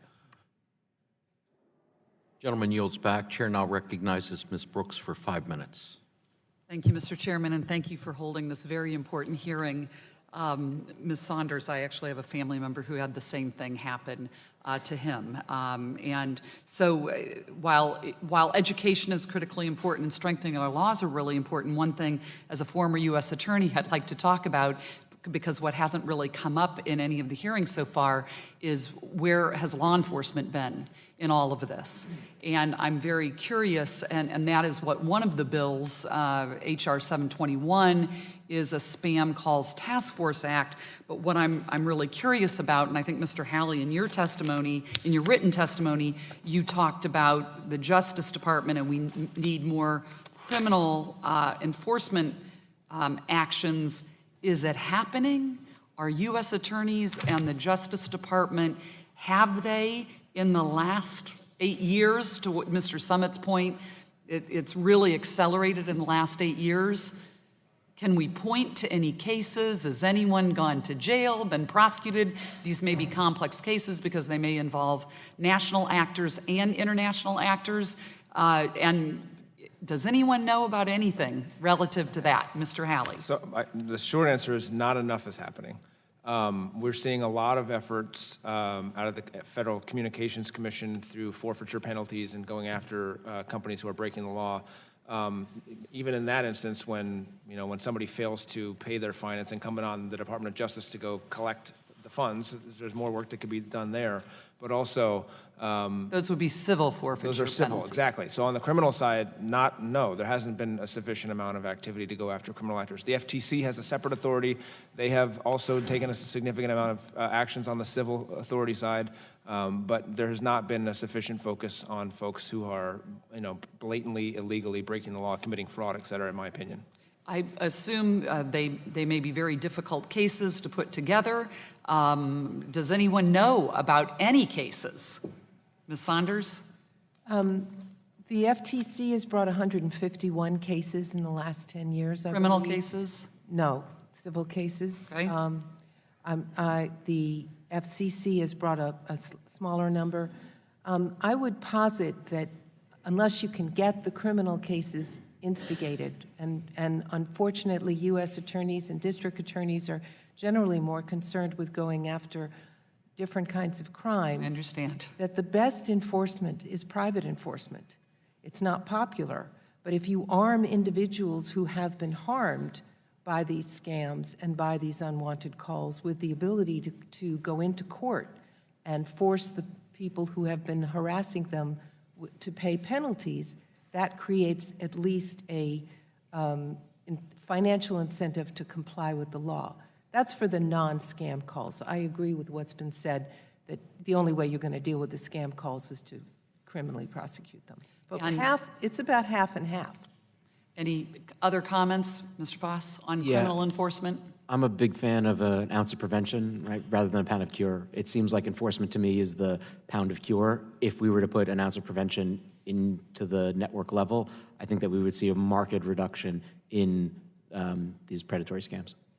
Mr. Summit, I have a question because you've been a cyber expert for a long time. Can you share with us, though, what your concerns are, particularly with hospital cases and with hospital systems? Is the primary concern the identity theft that's taking place, or is the primary concern that, because I think, the Justice Department has been involved in the past, and long in the past, when I was in the Justice Department from 01 to 07, we were very focused on identity theft. And I'm just curious whether, are you hearing from your patients and others that it's the identity theft, or is it has any patient care actually been impeded? It's across the board, Congresswoman. Patient relationships with our providers and the patients themselves are being impacted. The trust factor is there. We have people that have heard the worst news of their lives coming into our organization. And to add on top of that, anything else is not going to go well for that patient. So we see this as absolutely affecting patient safety and patient care, especially when it starts interrupting our work our workers inside the facility by receiving these calls and then having to deal with them. There's so many different avenues that this is impacting that this is why I'm excited that we're finally getting, I'm able to give you the idea of what's going on in the real world right now. Thank you. I think we need the prevention and the cure. I yield back. I thank the gentlelady. I would note that the Wall Street Journal reported that the FCC levied $208 million of fines against telemarketers. They've collected $6,790 of that $208 million. Remind them not to ever hire them for my debt collectors. Chair now yields 5 minutes to Mr. Soto. Thank you, Mr. Chairman. And during this committee hearing, I received a robocall myself. Thanks for recognizing that we're all being inundated by these calls. Apparently, if you own property in Florida, there's lots of real estate speculators who want to buy it. I guess that's a good sign for my district, at least. If we can talk about one thing that is definitely bipartisan, it is annoying robocalls. And we've heard it throughout so many of my colleagues today, but particularly when we're talking about it being sort of the precipice to fraud and crime, it becomes a big issue. You know, we are particularly honing in my office on fraudulent health care calls, and one of the budget submissions we've submitted on health care is to the Federal Trade Commission on fraudulent health care calls. The committee is aware of growing practice of robocallers targeting healthcare providers and patients in an effort to commit financial fraud. In some cases, callers use spoof numbers, making it appear like they are calling from a hospital or physician office and seek to obtain sensitive health-related or other financial information about patients. It goes on from there, but I want to thank one of our guests today who worked with us to help put that together. That's Mr. Dave Summit. Thanks for being here today. You're the CIO overseeing cybersecurity at H. Lee Moffitt Cancer Center in Florida. So welcome up from our state, one of the busiest cancer centers in the United States, ranked by U.S. News and World Reports as one of the top 10 cancer centers in the United States. And you're under constant attack by this attempts to get people's health information. So would language like that be helpful in moving the FTC along to help partner with you in this area? And how are they doing right now as far as helping with what you're trying to achieve to protect people's health information at Moffitt Cancer Center? So, Congressman, just clarification, I'm Chief Information Security Officer at Moffitt. Oh, we gave you a raise there. They gave me a raise, thank you, I Okay. appreciate that. And Chief I hope, Information people Security back home Officer. are hearing this. Okay. And now I've kind of lost the question. So would language like this directing the FTC to particularly hone in on fraudulent calls related to healthcare be helpful, and how have they been partnering with you currently? I wish I could say that we are combating this effectively on a daily basis, but we are so inundated with this particular problem and the other problems that we have just in cyber on networks and network attacks and software attacks that we just do not have the bandwidth to sit and do this on a daily basis. That's the damaging part of this. We cannot combat this alone. I do believe that these bills that I've been reading has a lot of great things in each one of them that when we start working together here, we're going to be able to solve this problem. And I do believe we have the technology right now to solve this problem. If not, heavily curb it. I would like to see some more activity, specifically within our critical infrastructure and healthcare, to have additional tools on our behalf to help us with this fight. And I do believe the FCC and the FTC can absolutely step up and help us out with this, along with the telecoms and along with the third parties. But one single solution isn't the answer here. Thank you, Mr. Summit. Now, I recently was able to block some of those calls I was getting about these real estate solicitations. I just want to, for the record, for Ms. Saunders, Mr. Haley, and Mr. Foss, what phones don't have a blocking function, and how do you feel about requiring all new phones to have a blocking function? We'll start with you, Ms. Saunders. My understanding is that most landlines do not have a really robust blocking function. Is that a consensus among all of you? Yeah. Are there other types of phones that don't have a blocking function right now? Also, like feature phones, flip phones that are old school cell phones. The modern smartphones from Android, from Apple, those operating systems allow app developers to build those in, but effectively any other device, nothing is built in. So these are really where the battle lines are formed, Mr. Haley? I was just going to say, but that doesn't prevent carriers from trying to build in-network blocking solutions so that the call never actually gets through, regardless of what kind of device the consumer has. And we're actively working on those types of solutions as well. Yeah, even for if it's at the network level where they're piggybacking off of certain services like caller ID to go and show an indicator that it is a robocall, at least that is giving information to the landlines. It would say something like robocaller or to the feature phones. So yeah, don't let the perfect get in the way of very good. Gentleman yields back. Chair now recognizes Mr. Wahlberg for 5 minutes. Thank you, Mr. Chairman, and thanks to the panel for being here. And I keep my smartphone out here to see what's going to come in here as a spoof. My carrier, I know, catches a number of calls, but I regularly keep this to remind myself that the spoof does come in. I don't get the answer. Many of the calls that come through, I choose to let them go to a voicemail if it happens, and most don't. So this is an important hearing, and a hearing that hopefully solutions will come, because this is a great tool, but it's sure wasting our lives in many ways. Today's hearing is a great start in addressing this growing problem. There are several bills on today's hearing which each add different ideas to the conversation. While this is promising, we need to remain focused on the larger problem first as we piece together legislation. Illegal spoofed calls, not calls that may be legitimate but unwanted. It's critical that we not conflate the two. Mr. Haley, the stir-shaken standards that telephone carriers are implementing is a great first step at tackling clearly illegal spoofed calls. As we try to capture other types of spoofed calls, in addition to non-existent area codes or unassigned numbers, how do we stop bad actors while maintaining flexibility and consumer choice? Thank you for the question. So implementation of stir-shaken across the network is critically important, as you just identified.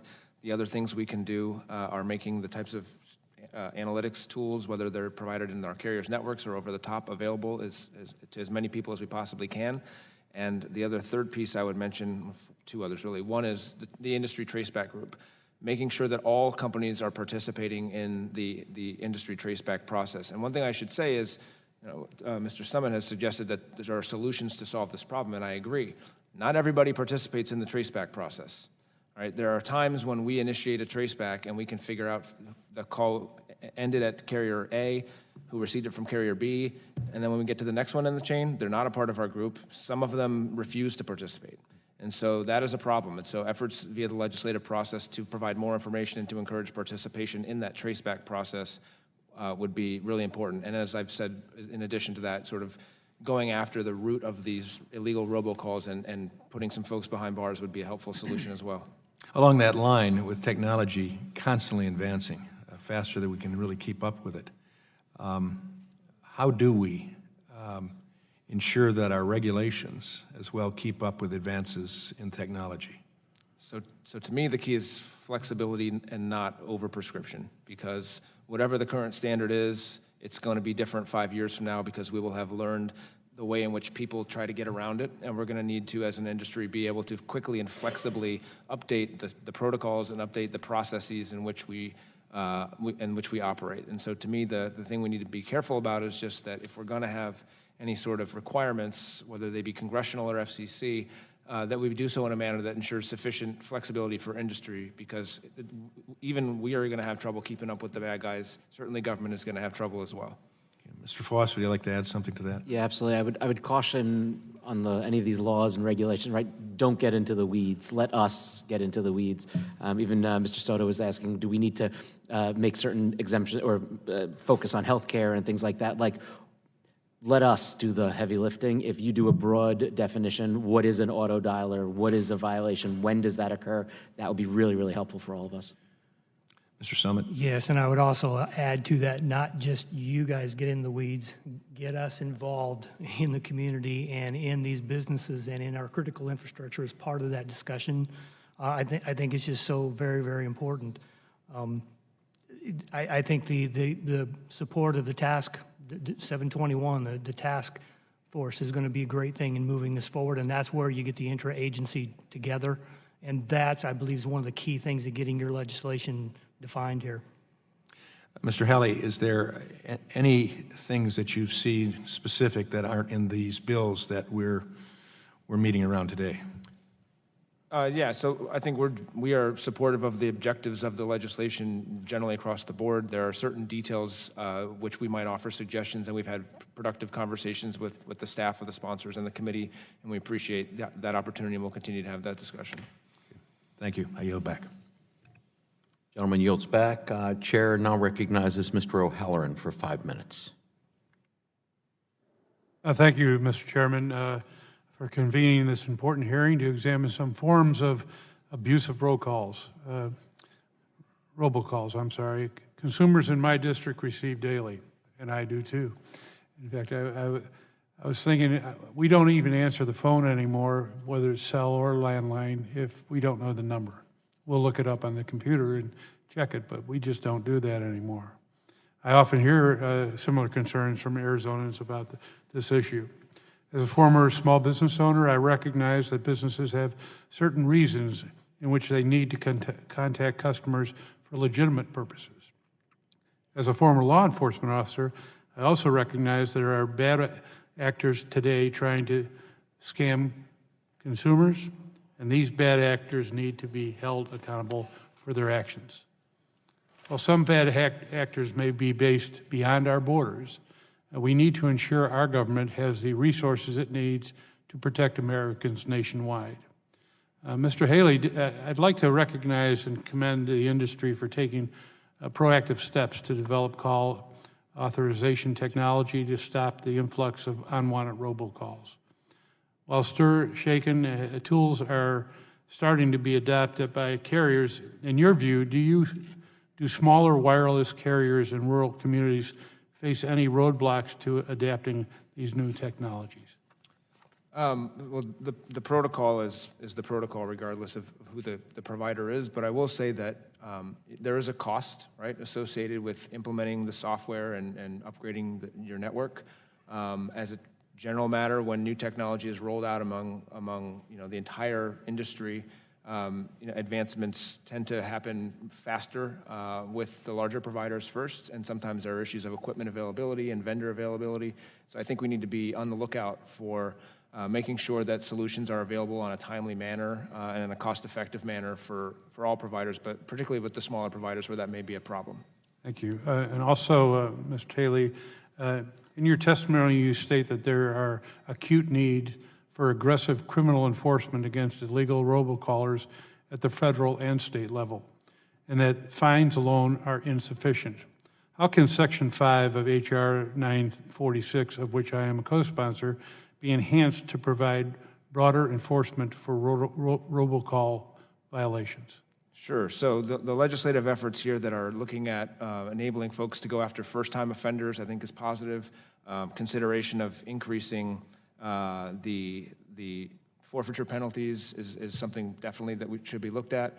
I will say, with respect to the FCC's collection issue, one of the challenges they face, just to give them some credit, is they can issue forfeitures, but once somebody decides not to pay it, they're then dependent on the Department of Justice to go after those bad actors in court, which sometimes can create an issue.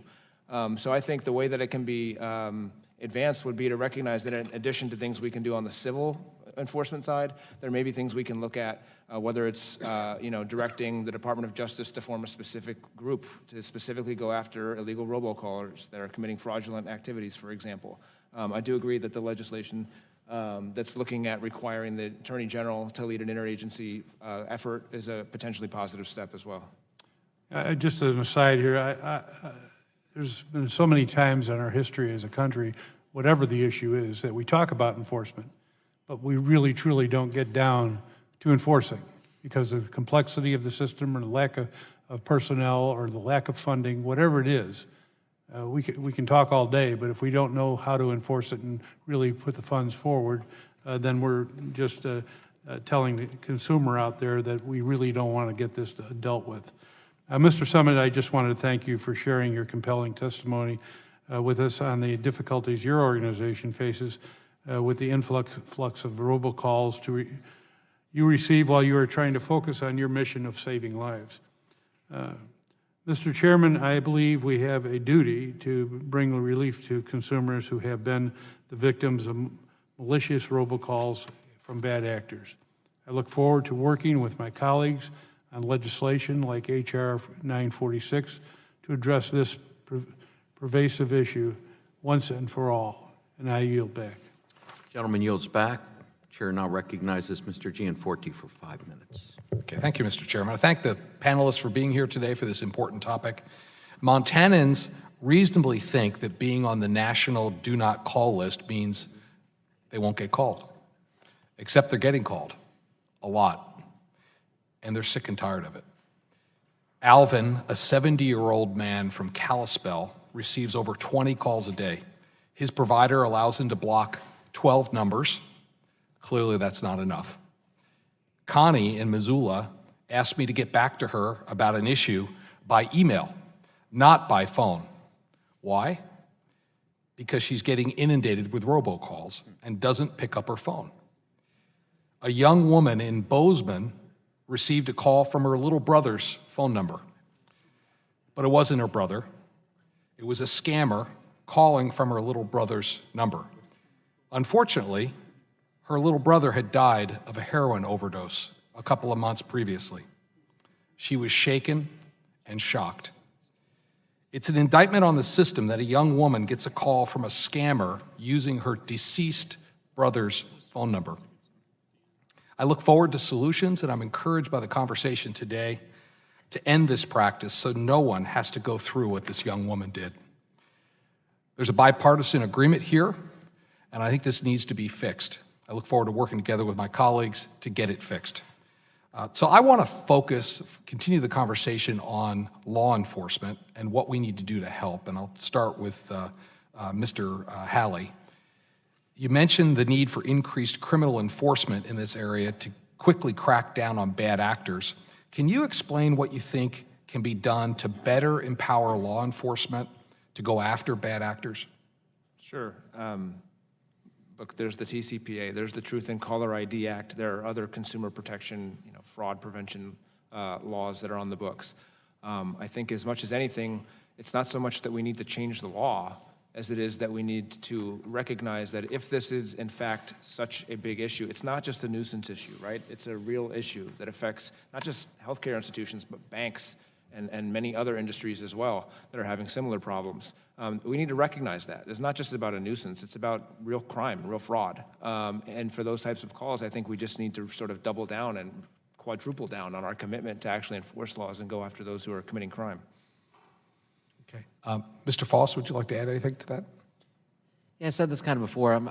The enforcement side doesn't seem to be working as strongly as the prevention side. So I would just, do we need all of the prongs of this? Absolutely. I don't know. I don't have any specific recommendations over there, right? The things that I always usually suggest are looking at this problem from different angles, right? Looking at it with the new technology. Don't look at it. This is a very different type of crime that's being perpetrated. It's been trace back, and things need to change nowadays. And again, things that like U.S. Telecom are doing and things, and having new tools like our honeypot and things like that. I think that we can absolutely do that. Okay. I would just say we can probably do more, and we are now doing more also at the state level, really coordinating with state attorneys general as well for particular incidents that are going on within the state borders. Okay. Mr. Summit, anything you'd add? Sure. Technology can solve a lot of things, but it's not the end all. It's not 100%. And as much as I would like to agree, I would respectfully disagree with enforcement. Even though enforcement has not been as effective as it can be, I think the reason is we don't have enough information going forward to prosecute some of these things. And quite frankly, when I'm getting 6,600 calls in a 90-day period, I can't do a trace back on 6,600 calls, nor does the telecom want me to give them every time this happens. So enforcement side of this and giving the latitude of the FTC to the FCC to pursue with cooperation from us, providing data to them is a key part of this. Okay. And again, I want to thank the panelists for being here today for this important topic. With that, Mr. Chairman, I yield back. Gentleman yields back. Chair now recognizes Ms. Eshu for 5 minutes. Thank you, Mr. Chairman, and I apologize to the committee members and to those that are testifying that I haven't been able to be here for most of the hearing. I'm chairing a hearing upstairs on the cost of prescription drugs in Medicare. What I'm struck by is that the United States of America saw to it that a man landed and walked on the moon in 1969, the year my first child was born, and I just can't accept the fact that we can't really rid people of the harassment of robocalls. I do believe in technology, and I think that enforcement and technology together are the set of bookends that we need in this. To Ms. Saunders, in your written testimony, you say that the NCLC supports the Hang Up Act, which I'm very grateful for. As I mentioned in my opening statement, the Fourth Circuit Court of Appeals decided that the loophole that my bill repeals is unconstitutional. Can you just spend a moment on the why there is still a need for the legislation now that the Fourth Circuit declared the loophole unconstitutional? Yes, thank you, Ms. Eshu. The Hang Up Act would undo a really grievous harm to the TCPA, which exempted all calls made to collect federal government debt from the requirement of consent. We have seen, I would say, hundreds of cases by student loan collectors generally who are harassing not just borrowers, but also friends and neighbors and wrong number calls with unmercifully high numbers of calls. And we've actually even submitted a complaint to the FCC asking them to deal with it. And what was their response? None. No. There was no response. There you go. So we strongly support the Hang Up Act. In response to your specific question, we have 11 circuits in this nation. One circuit has now declared the TCPA's provision exempting these calls from the consent requirement as unconstitutional. But the callers themselves routinely defend actions brought against them for illegal robocalls by saying this whole statute is unconstitutional, and that was the goal in this case. So this good decision in the Fourth Circuit may not stand. It may be overruled en banc. It may be overruled by the Supreme Court. It may be differed with by other circuits. Mm-hmm. The Hang Up Act is still essential. Thank you very much. To Mr. Foss, thank you for, I read your written testimony, and I loved how you just came to the point. Usually written testimony is encyclopedic, and so yours was just a pleasure. It was like I just turned the page once or twice and I was done. But there was a lot packed into it. Just get down to business. I don't know. Yeah, how do you deal with spoofing? So specifically, if a robocaller uses my phone number to mask their identity, would your technology blacklist my phone number even though I haven't robocalled? No, so we don't really care if a phone number is spoofed or legitimate, it's real. We care about the calling patterns. So in that case, if somebody spoofs your number and is now making, tens of thousands of calls in an hour, well, then it's going to get on our blacklist while that attack is happening. Right? Once they go on to someone else's number, it drops off our blacklist, and there's no harm with that. So your blacklist deals with volume? Correct, because that's the best volume as well as content. So again, if we see a small volume, but we have a recording, we have a transcription, we know what's going after that, that is one way that your reputation will go down. The most obvious way is just when you start seeing these high volume calling patterns. Well, thank you for your important work. To Mr. Halley, much has been discussed today, or I think it has, given the testimony, about the problems with VoIP-based auto dialers. What are your members doing to ensure that Americans still have landlines that are protected from robocalls? Sure. So we're There's building. still a lot of people that have them. Absolutely, there are. I know my kids don't understand it at all, but... Right. No, I have one it's an old 1980s style phone, and my son just looked at it and tried to talk into it, and it didn't work. It was pretty funny. Anyway, we're doing a lot. So we're building in technology into our network so that even if the phone itself, for example, is an older phone, the network has the capability to block calls that are unwanted or illegal. We're looking at solutions like anonymous call rejection services for those types of older services where if the number is somebody who's calling has specifically stripped their caller ID, it won't go through. How much of a dent do you think? I mean, the universe says 100% of the robocalls on landlines. What would you estimate what you've done has put what percentage of a dent into it? Well, you have to start with the percentage of calls that are over landline, which are I understand. increasingly small. So for that remaining portion of calls that do come over It's a landline. lot to people that just have a landline. Of course, for those individual callers, sure. Look, for those people who have opted into the solutions that I'm talking about, it's made a huge dent. The calls either don't get through or they have a lot more information about the call so that they can make a decision as to whether or not they want to answer it or not.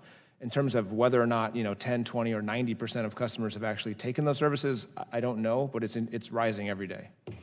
Thank you. Thank you, Mr. Chairman. Lady Yeltsin, Ms. DeGette, you're recognized for 5 minutes. Thank you very much, Mr. Chairman. I was up at a hearing in Natural Resources, and I apologize to them for being late because I was here earlier, and everybody in the room on both sides of the aisle says we need to do something about robocalls. So this is something that I think that is striking everybody in America. And I've always wondered about exactly what the Do Not Call registry did.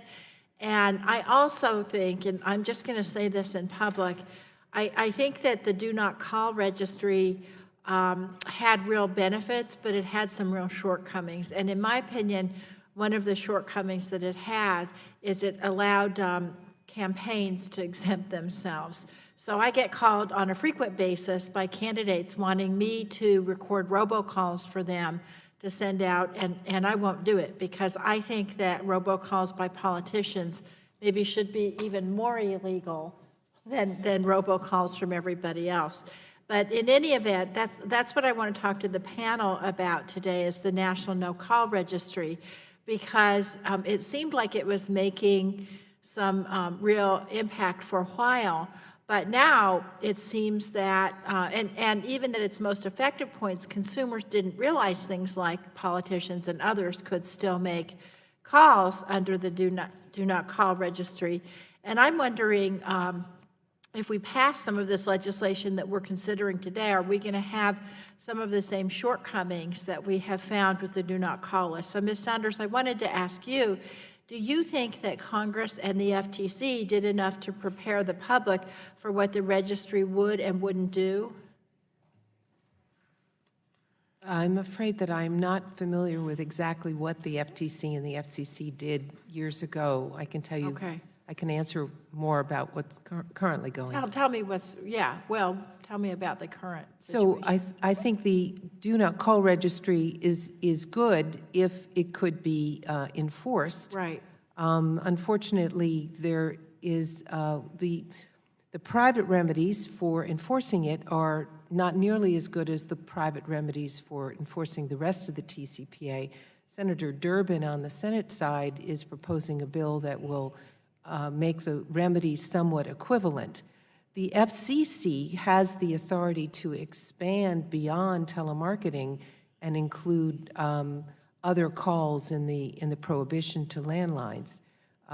They could potentially do that, or the one of the bills that are pending today could allow that expansion. The New York bill that's currently pending would prohibit all automated calls and pre-recorded calls to landlines and to landlines and cell phones and business phones, regardless of content, if they're automated, unless there's consent or there's an emergency. So there are different things that can be done. What would you think would be not commenting on the specific bills, but what kind of a paradigm would be the most important paradigm for consumers, do you think, for Congress to pass? I think there, as has been recognized here today, we are dealing with two sides of a problem. We have three kinds of calls that are being made, to borrow Mr. Foss's analysis. One are the wanted reminders and legitimate business calls that we want to make sure are allowed through. For those calls, as long as consent has been provided, there's no problem. Then on the other side are the scam calls, which, whether that's 30% or 47%, clearly they need to be stopped. Right. That's probably best stopped with the caller authentication problem and the technologies that Mr. Foss and others implement. For the rest of the calls, which 40%, those are telemarketing and unwanted debt collection calls, we need a very strong Telephone Consumer Protection Act that will create the financial incentive for the callers to comply with the law. In the meantime, with call authentication and effective tracebacks, we'll be able to catch them because we'll know who they are. So Mr. Halley, do we have the technology to be able to carry out that kind of a paradigm? Yeah, we do. Mr. Foss is also nodding. Yes, we have the technology. Now, what's incumbent on some of the things that I've been talking about today is carrier participation. So U.S. Telecom members actively participate in tracing back calls, for example. Not all of them do. And not every carrier is necessarily implementing, all the different tools and solutions that we're talking about. The technology is there, but we do have to make sure that everybody who's part of this is taking advantage of it. Thank you. Thank you very much, Mr. Chairman. I yield back. General Lady yields back. Without objection, the following documents will be made part of the record. A letter from the Chamber of Commerce Coalition members, a letter from Consumer Reports, a letter from the Electronic Privacy Information Center, a letter from National Association of Federally Insured Credit Unions, a letter from ACA International, an attachment to the letter from ACA International, and a letter from Representative Vandrew of New Jersey. Without objection, so ordered. I want to thank the witnesses for their participation in today's hearing. I want to remind all members that pursuant to committee rules, they have 10 business days to submit additional questions for the record to be answered by the witnesses who have appeared. I ask each witness to respond promptly to any such question you may receive. At this time, the subcommittee is adjourned.